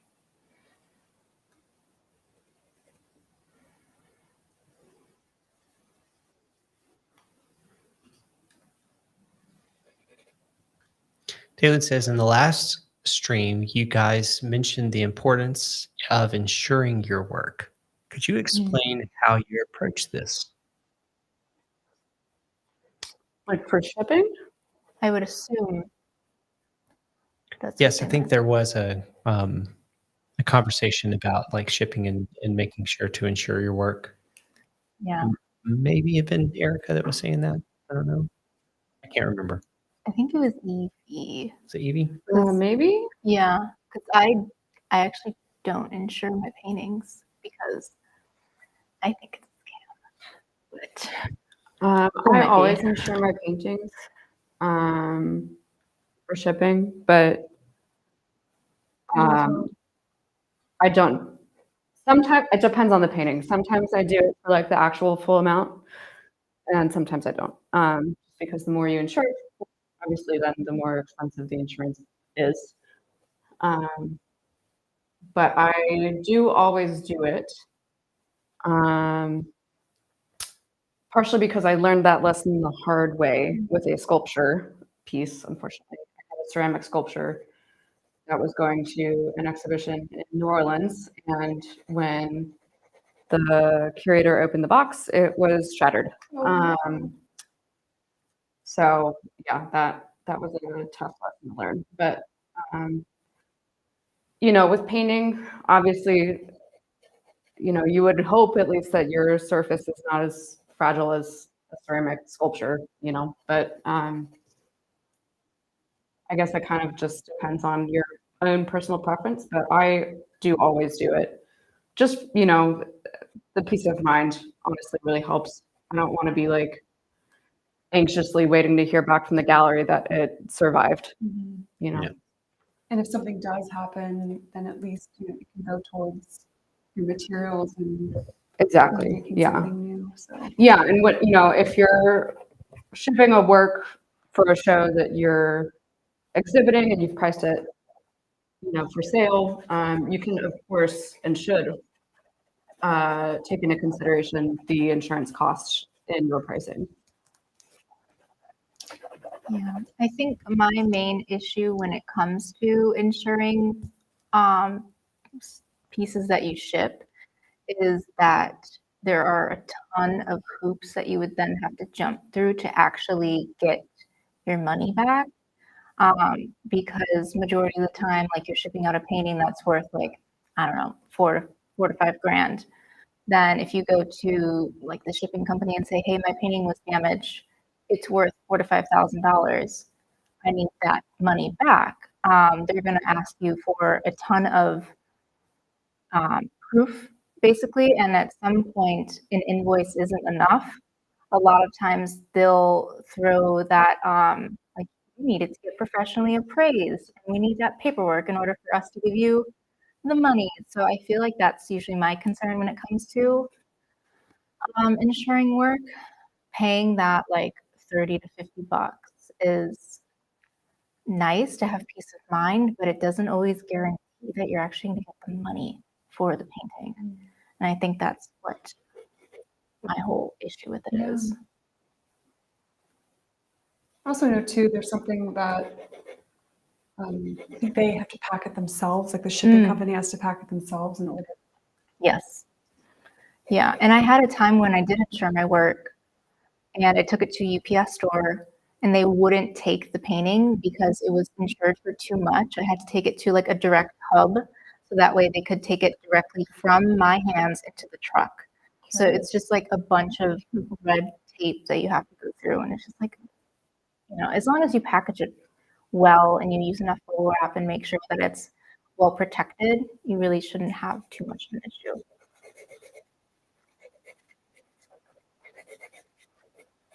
I think all of those are really great points.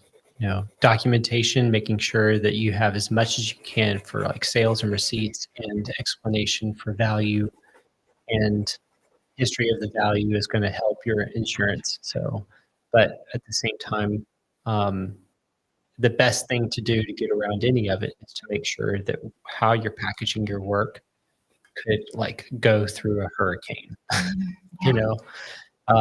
so making sure that no liquids could get to it and make sure you could drop it. One of the guys that artists I used to work with would always say to make sure you could drop it from an 8-foot height without doing anything to your piece.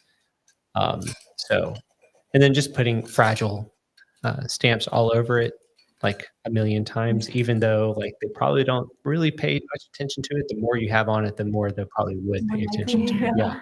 So just cover all your bases. But I do agree that the likelihood of something happening is low if you do a very, very, very good job on your end to make sure that something's not going to break. Sculpture is that's a different story because it's a very, very hard to package it properly and transport it well. And it doesn't have to look pretty. It has to travel safe. So use all that bubble wrap and all those fragile stickers. And glassine paper for your paintings. And no packing peanuts. Galleries hate that. Yeah. Yeah. There are new degradable packing peanuts. They're made from like some type of corn ingredient, but they smell like popcorn and you can, it's fun. And you can rinse them underwater and they'll just disintegrate. Interesting. Yeah. We use them at Madeline's shop. Whenever she gets like ceramic wares and stuff, they're always packaged in those packing peanuts and it's really fun to melt those. Well, I'm glad something like that exists because normal styrofoam peanuts are so bad. Yeah. Tammy says, love the exciting news. Facing our fears is so appropriate for the month of October. Excellent idea. Whoever came up with it, by the way, this is actually my first time watching live. Thank you for joining us, Tammy. Yay. Happy to have you here. That's awesome. That's awesome. Mustafa's joined us, and he has said how he's noticed that all the residents are improving so quickly and as they participate on these shows. Thank you, Mustafa. Yeah, thanks. I know Mustafa was itching to know what the surprise was, the surprise announcement. So I'm glad he finally got the answer.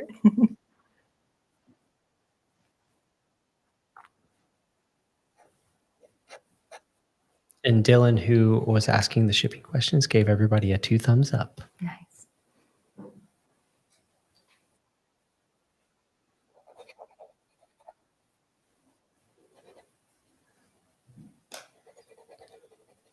All right, everyone, we are nearing the end of this session. So while we're on break, come up with some more interesting questions, and we will make sure to make the announcement again when we get back.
Okay, everybody, we are back, ready to go.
Howard says, I wonder if Erica has any plan of teaching online workshops on how to paint roses.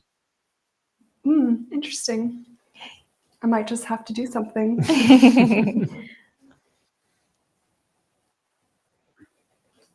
Also, Mustafa says, I didn't hear the surprise. I just tuned in, different time zones. I just wanted to drop in and welcome my friend, the talented artist, newest person in the gang of East EOS. And the person he is talking about is Olivia, who is sitting right next to me. And she is awesome. And we are so proud and happy to have her. Well, Olivia, you say hi. So. Hi, Mustafa. My homie.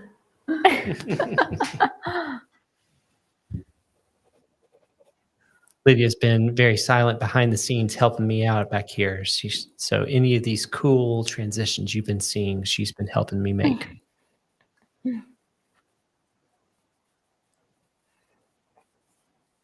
He has a round of applause. Can't wait to see her up and coming chapter. So for that, we'll put in a round of applause. Here we go, everybody.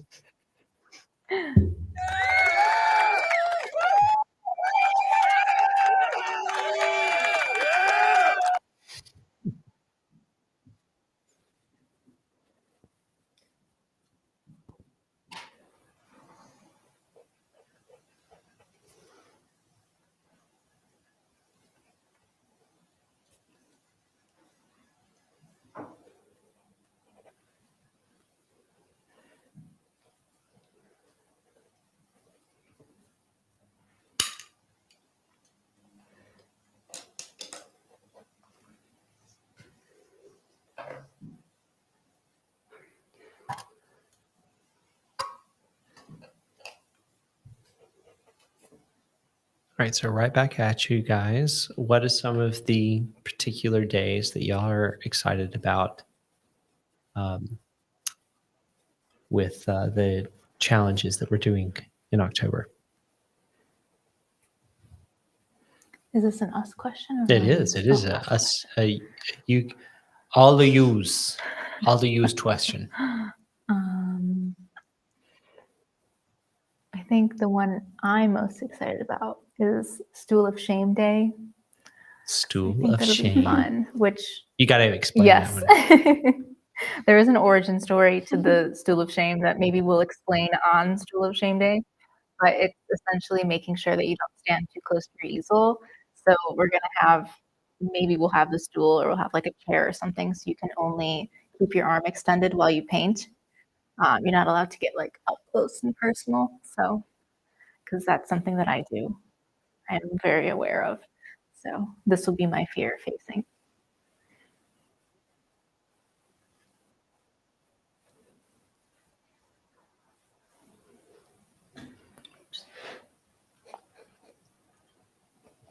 I don't know. Honestly, I'm excited for all of it. I'm really excited for the Zorn Day because that's something that I've always wanted to try playing with, but never really actually taken the leap and done it. So that'll be a lot.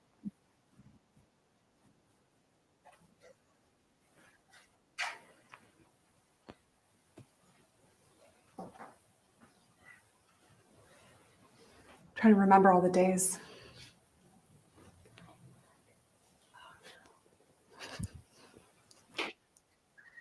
Was there a bug? Did I just witness a murder?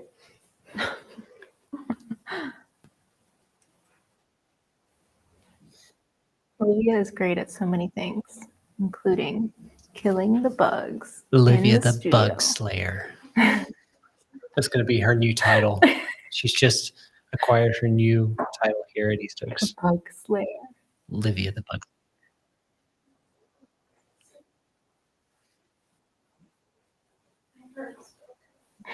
Your heart's broken. Mine's not.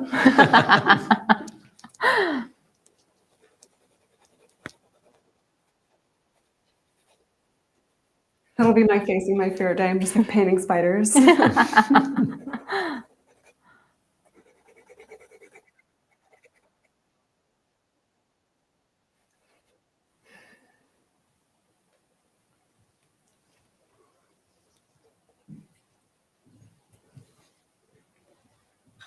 To echo what you said, Louis, I think the day one of the days I'm most excited about is either where you're taming the color palette. So you're either like taking the extreme primaries or doing more extreme temperature stuff. And so where you're really getting to play with color and understanding their relationships, but in a limited way. So I think that'll be really interesting. Excited to see the results of that. I think they'll look cool.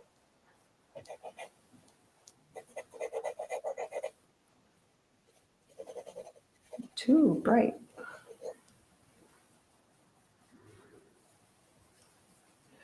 I think I'm also just excited for anything involving color studies. We have a few that we're planning on doing, or even like a value study. I think that'll be fun because I'm really on my color study kick lately. Thomas says, my wife and I have enjoyed joining. East Oaks has greatly improved both in video and sound. Thanks so much for the community artwork, for your community artwork. Well, we appreciate it. We've been working really hard to improve our sound man. and our video, and hopefully it only continues to go up from here. So we truly appreciate that, Thomas. Thank you. Thank you for noticing. I know. That's awesome. Y'all, nobody knows how many countless hours I have spent in here trying to make sure that the sound is going to be better and that the visuals are better. Yeah. So many YouTube videos that he has watched to make sure everything works properly.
How many sessions do we have left, do you think?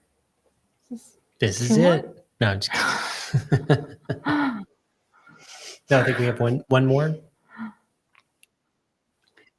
Usually I can tell when you're kidding, but one of these days I'm just going to be like, no. That would be terrible. Sadly, I think I cry wolf way too much here.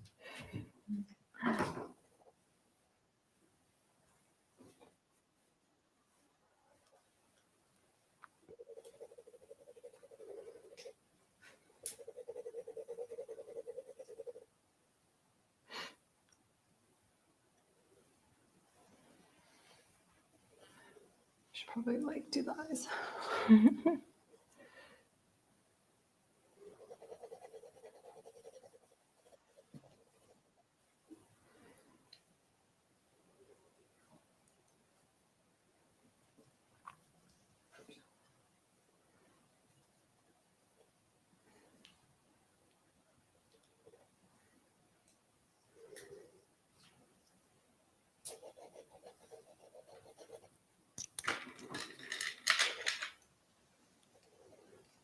Do y'all ever find yourselves almost declaring what you're going to do next and then completely change course right after you've declared what you're going to do next, go to the next thing? I feel like every time I'm doing a workshop video, I'll be like, okay, well, I'm going to go to the ear and work on this part and then this part.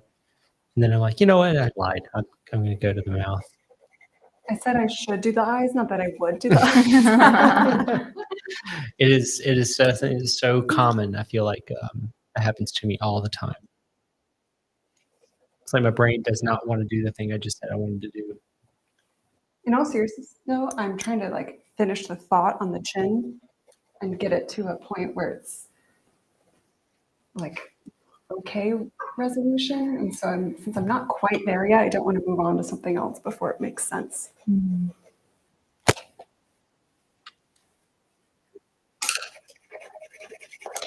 I was about to grab a small brush, but I know that's not going to help me.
In case you can't tell, I'm shading in the hair. Kind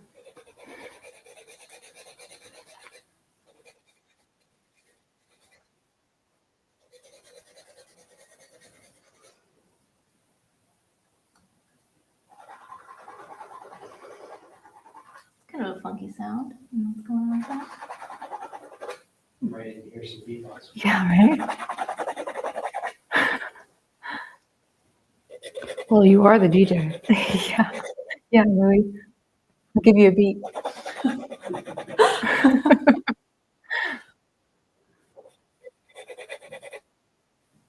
After hours with East Oak Studio.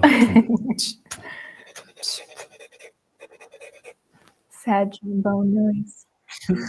That trombone noise. I totally played it. I know you couldn't hear it, so I'm just going to let you know.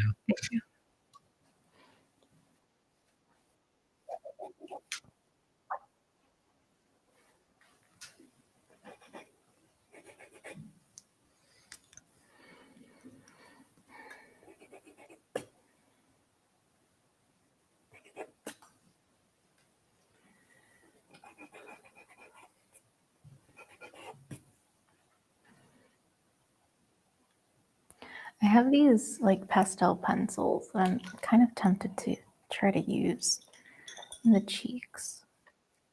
This could go really good or really bad.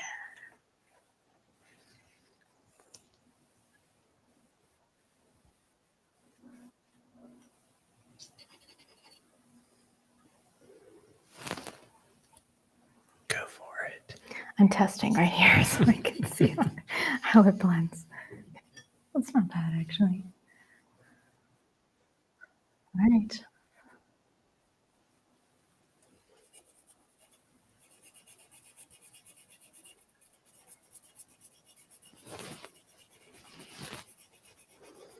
This is where, like, if I were the golf commentator, okay, Tina's going in for the risky approach, but it could be so rewarding. This could really push her over the top.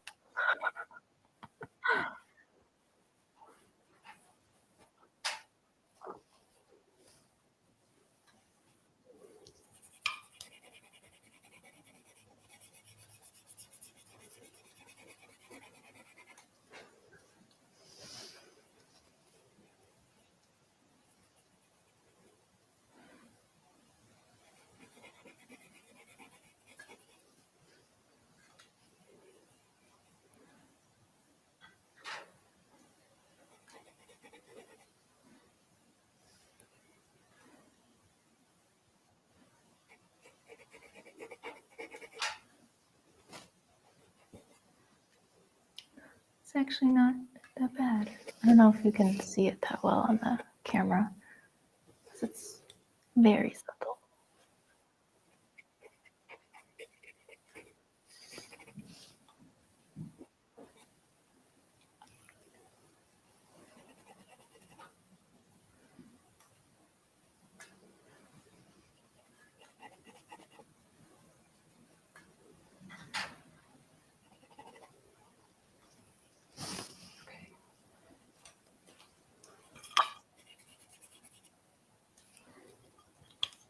Have to do for now.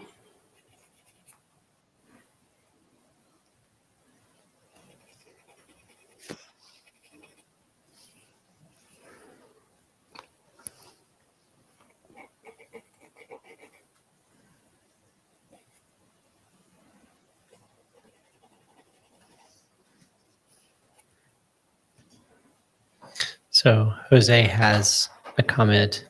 He says, "Help! I'm drawing with graphite. I usually use charcoal. I love smooth graphite, or how smooth graphite is, but it's hard to make dark. I love how dark charcoal gets, but it's not smooth. Any suggestions?" Mm. Sharpen your pencils, like aggressively sharpen your pencils to a really, really long point. The whole thing, like a lot. Yeah. And that can help with both charcoal and graphite. And then also try experimenting with different paper because the texture of the paper obviously influences what the drawing looks like. And so it might be a combination of when you're applying the pencil to really holding it from the back, doing it in gentle layers where you're not rushing, you have those straight lines, and you're letting the paper take the graphite, that kind of stuff. I'm just telling all the things I tell my students. And so all of that can help achieve a more delicate result for both charcoal and graphite. Mm. Yeah, I think, well, I'm usually using graphite. I usually prefer to use graphite because I feel like I can get more precise with it than I can with charcoal. And whenever I'm doing a drawing, it's usually to prepare for a painting to transfer. So I'll need it to be as precise as possible. But I find that I can get really dark using just like an HB or even like in some instances a 2H, because it somehow like penetrates the tooth of the paper a little bit better. It doesn't create that shiny graphite look if you get a really sharp pencil and you really get in there in all the grooves. Like I'm remembering when I did the skull drawing, I didn't go much darker than a 2B, I want to say, and I was able to get like insanely dark dark. That's exactly the range I tell my students. It's Yeah. basically like between 2B and 2H, with HB doing a lot of heavy lifting. Yep. And whether it's pencil drawing for figure or doing their pencil bars, etc. Yeah. Like, there's so much you can do in that range. And it, like you said, it doesn't get that or as shiny of a finish. Yeah. Yeah. I mean, you buy the set and you get like all kinds of pencils. Like there's even a 6B, but you don't necessarily always need it. Rose, I'm curious from your background at GCA how they teach graphite drawing. Yes, and just to let everyone know, we are on break, so model can at least go ahead and relax for a second, and I will answer that question before we go on full break. So one of the big things is absolutely sharpening your pencils is fabulous suggestion, and the paper you use. The paper that we used at GCA, and we mainly did graphite at GCA, is to use, we used Fabriano Artistico paper, and it was, I think, 160-pound hot press, if I'm not mistaken. It is designed to be a watercolor paper, and the kind you can get kinds of Fabriano that are super toothy that I think are cold press. I can't remember if it's hot I or think cold. hot press is the smoother. Hot press is the smoother, Cold right? press Cold is press. like when you get goosebumps. I think that Gotcha. it's bumpy. I like That's how I that. remember it. See, that's great. So, so the hot press is very fine, and it almost, in some degrees, has like a velvety tooth to it on sort of a microscopic level. And so it's a very resilient paper. So you can kind of like really be pretty brutal with it, like kind of use the sharpness of that pencil to kind of dig in a little bit into the fibers, and it actually helps it get much, much, much darker. So that is one thing to do, is do that. And then with charcoal, I tend to use incredibly hard pencils when I start with charcoal, just to kind of get the design down, because I can control them really well. So I'll make suggestions of what pencils I use to help with that after the break, and we will be back shortly. I miss drawing with charcoal.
All right, everyone, we are back.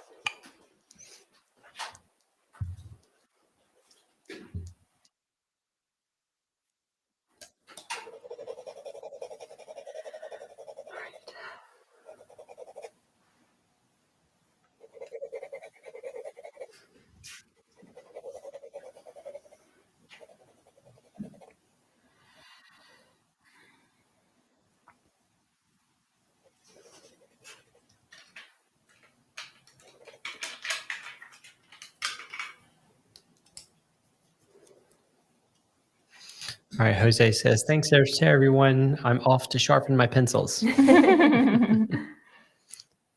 it was great to see you here, man. So hope everything is well in your world. Send me some of the stuff that you're working on.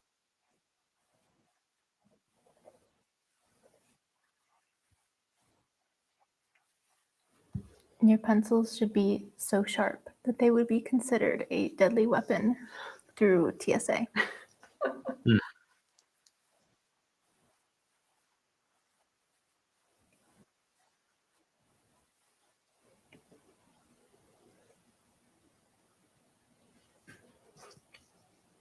Remember those first days at Florence Academy when my teacher took away my pencils and sharpened them for me because I didn't know how to do it. So he showed me like, "Oh, like this." I'm like, oh,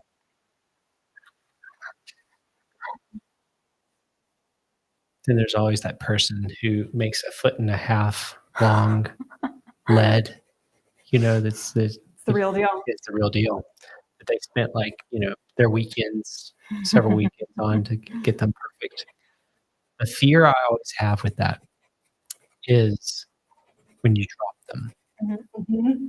Oh, it's because so that is sad. like the most heartbreaking feeling, because you just spent like 30 minutes like getting this thing to this like very soft tapered point all the way to the end.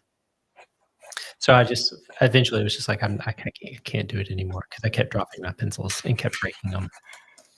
So I just used one of those like little spinny sharpeners for mechanical pencils. That would get it close, and then I'd finish it off with a little bit of sandpaper.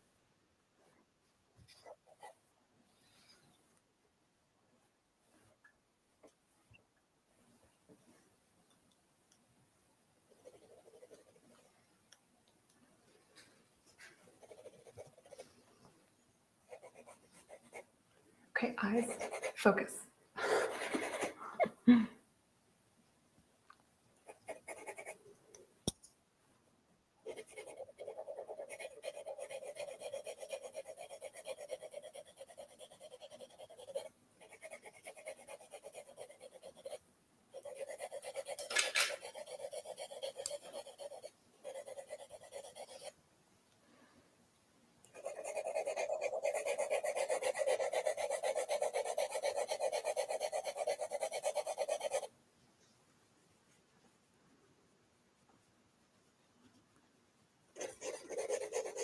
Emily says, even worse is when you accidentally sit on that. Does not feel good, and then it's back to square one and sharpening. Yeah, Oh that's my brutal. God. That's about as bad as it gets. Yeah, double hair. Then you get like a very miniature lead tattoo in your bottom.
Everybody's concentrating so hard.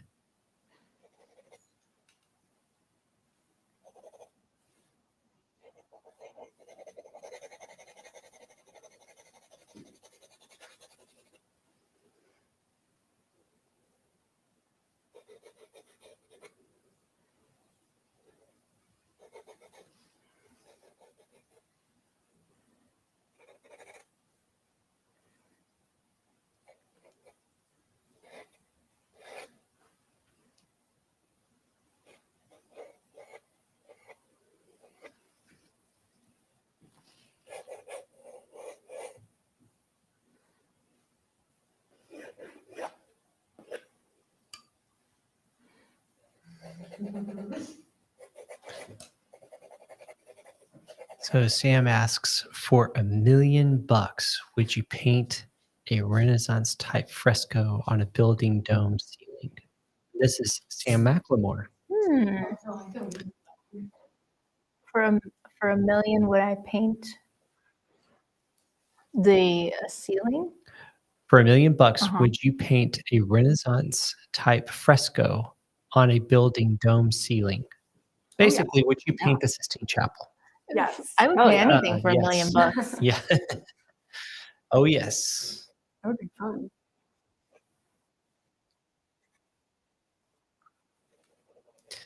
It would definitely be fun in an agony and ecstasy sort of way. Mm-hmm.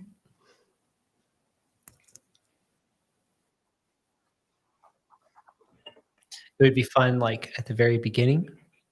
And then like about halfway in, I would be like, I don't know if I have it in me. And then like I'd finish it out and be very satisfied. Then you can go get a massage with your $1 million.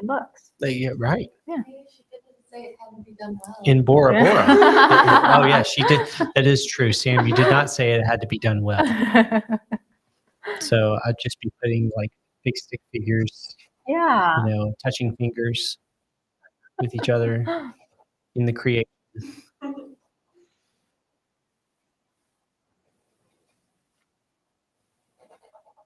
Does anybody have a favorite fresco? And if you do say the Sistine Chapel, you have to tell me what part of the Sistine Chapel's painting is your favorite.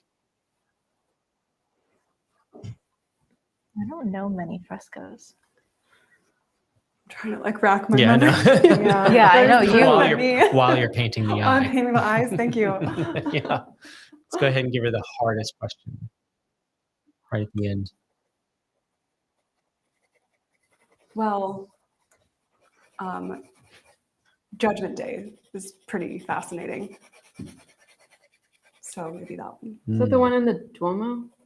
Oh, well, yes, but in the Sistine Chapel, Oh yeah. Okay. where like Michelangelo painted his skin, like Yeah, it's amazing. flailing off. Yeah, that's pretty intense.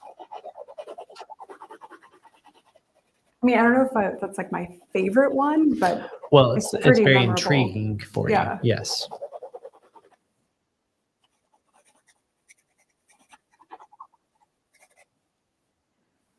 It's not a fresco, but as far as like architecturally related work goes, the doors of the Duomo have always just Mm. really fascinated me. You're talking about the Duomo in Florence, at the baptistry? Yeah. Yeah, the Gates of Heaven, is that what it's called? I Paradise? think Gates of Maybe, yeah. Paradise. See, Is it Erica Lorenzo is our Tedeschi? ancient scholar. She's the one I that just helps think it's us. fascinating. What was it? Brunelleschi tried to create something for that and got rejected, and then obviously later built the Duomo. Yeah, like right. designed all of that. And so, you think rejection in one end, but then look what happened. Brunelleschi Look- was the one that look actually where it made the led to. dome, right? He actually Mhm. created the Designed that. dome, Yeah. designed the dome for the top, which was one of the first domes that One of the size. largest, The yeah. largest, yeah. Mhm. Yeah, it's incredible. Yeah, unfortunately, when I was studying in Florence, the baptistry was closed for renovation. It's really sad. It's amazing inside. So you need to go back. Hey, let me know next time. tag along. So Dalen says Jeffrey Mims reminds me of a lot of the frescoes, and we have to. Well, I just want to say how much I appreciate Jeffrey Mims because he actually donated our model stand that we are actually using right now, and he also gifted us a fabulous skeleton, articulated skeleton, and he's sitting over here in he's in at this moment needing repair. So we have him laying it out on a table until I can get it rearticulated. But we do deeply appreciate Jeffrey. So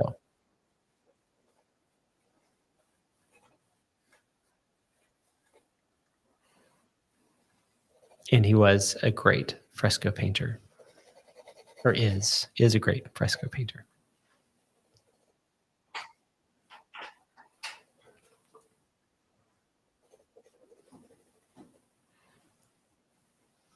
How are we on time?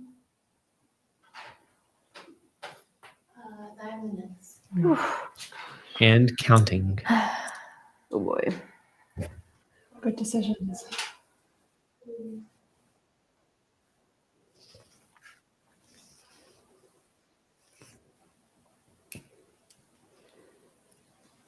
Remember not to rush at the stage and just make good decisions. I'm so good at making bad ones, though.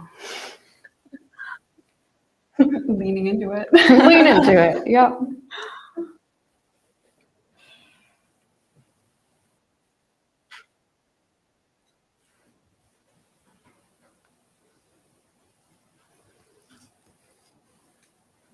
Jose says Diego Rivera, not related, did a fresco in the Detroit Institute of Art lobby representing the auto industry and auto workers. It's fantastic. Oh, that's cool. Yes, I would actually love to see that. I feel like I might have seen that somewhere, but I'm definitely going to like try to Google it and see if I can find some pictures of it. Are you sure he's not related, Jose? I don't know, man. No relation. Just harnessing the spirit of Diego.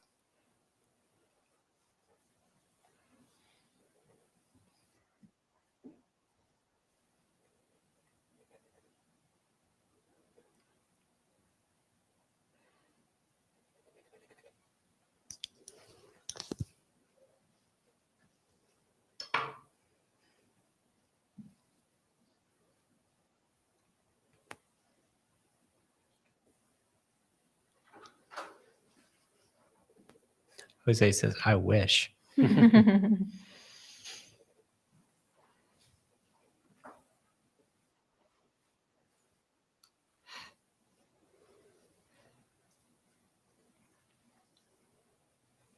while the girls are wrapping this up, well, everyone just stay tuned for our announcements here for the month-long journey that we're going to be taking on Facing Your Fears. We'd love to see everybody. We're going to have a calendar up on our website. More information. Each day will have its own sort of supply list. It doesn't have to be exactly, the supply list won't be the thing like you have to get this exact thing. It'll be like making sure that you have a big brush and a small brush, or a bristle hog hair brush, things like that. And so we will make sure that supply list is linked for every day and the different things. It should be almost everything that each person should have already in their studio and home. So hopefully you won't have to go out and purchase a whole lot of things. Maybe just make sure that you have enough panels and canvases so that you can practice these things. Most of them don't have to be big. So a lot of the things that we're doing are small because they're experimental things that we'll be doing each day. So I doubt that any of them will be larger than a 9 by 12 or a 11 by 14 size. So, but really excited about it. So, and remember that if you complete the whole 20-day journey, then you will be have your name submitted for a chance at a year-long membership. So, and on top of that, it's going to be fun. We're just going to have a good time learning to fail and being okay with it. And hopefully, this will end up becoming part of your practice on a weekly or monthly basis, where you just go, you know what, for today, I'm just going to try something new and different. I'm going to try this new color that I've never tried before. I'm going to see how it interacts with other colors. Those are the days that I actually find that we have the most joy in the painting process, because discovery, the beauty of discovery is uh, it's an enjoyable thing, especially if you feel like you're trying some other things that are just really, really hard. So we have, for some people, we'll be doing alla prima on one of the days, and then other people that are more alla prima painters, we have a day where we're painting in layers. So we're going to try to hit all sorts of different pressure points for you to try.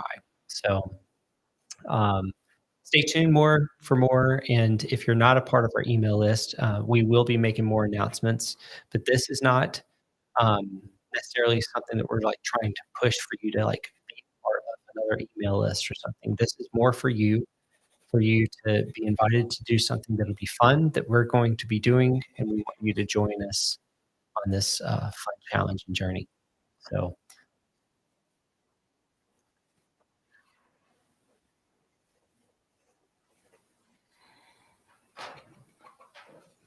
And Howard says, what is your favorite brand of oil paint? I like Winsor and Newton. I really like their consistency, and they're on the more affordable side while still having really high quality um, paints. Also, Rublev, which is by Natural Pigments, has like every color you could ever need. I use a lot of Old Holland Michael Harding and Williamsburg as well. Yeah, I tend to gravitate towards Michael Harding. But I also am a big Rublev fan as well. Their ochres are so delicious to work with.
All right, everybody, we are down to 1 minute, that extra bonus minute. I like Tina's reaction. Oh God. Feels like I'm on MasterChef. Yeah. Gordon Ramsay's about to yell at me. Also, while we are in this final lap, I want to also say and give gratitude to Chesley for modeling for us today. Is one of Evie's friends, and she has done a fantastic job. Mm-hmm. So Yeah, thank you. thank you so much. Me, Chesley, like a statue. Yeah, she killed it. Mhm.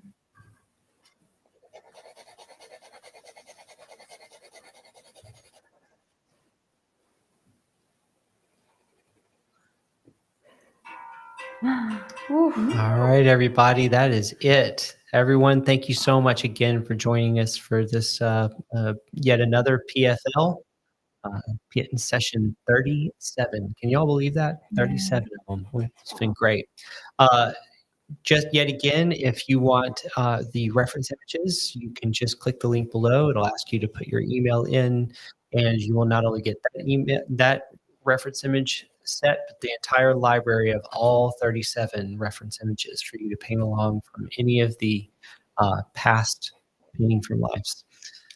Yet again, everyone, thank you so much for this, for joining us this evening. Also, Emily says that it has been a pleasure between helping my daughter with glitter paint, helping my 9-year-old with homework, and fixing dinner. I still managed a small sketch. Thanks a lot. Well, Emily, we really appreciate you and all the engagement and including your kids into the live feed tonight. So it's been a lot of fun. All right, everyone, we are going to sign off, but everyone have a pleasant evening and then join us for October for East Oakstober and Facing Your Fears. All right, everybody, have a good night. Thank you. Thank you, guys.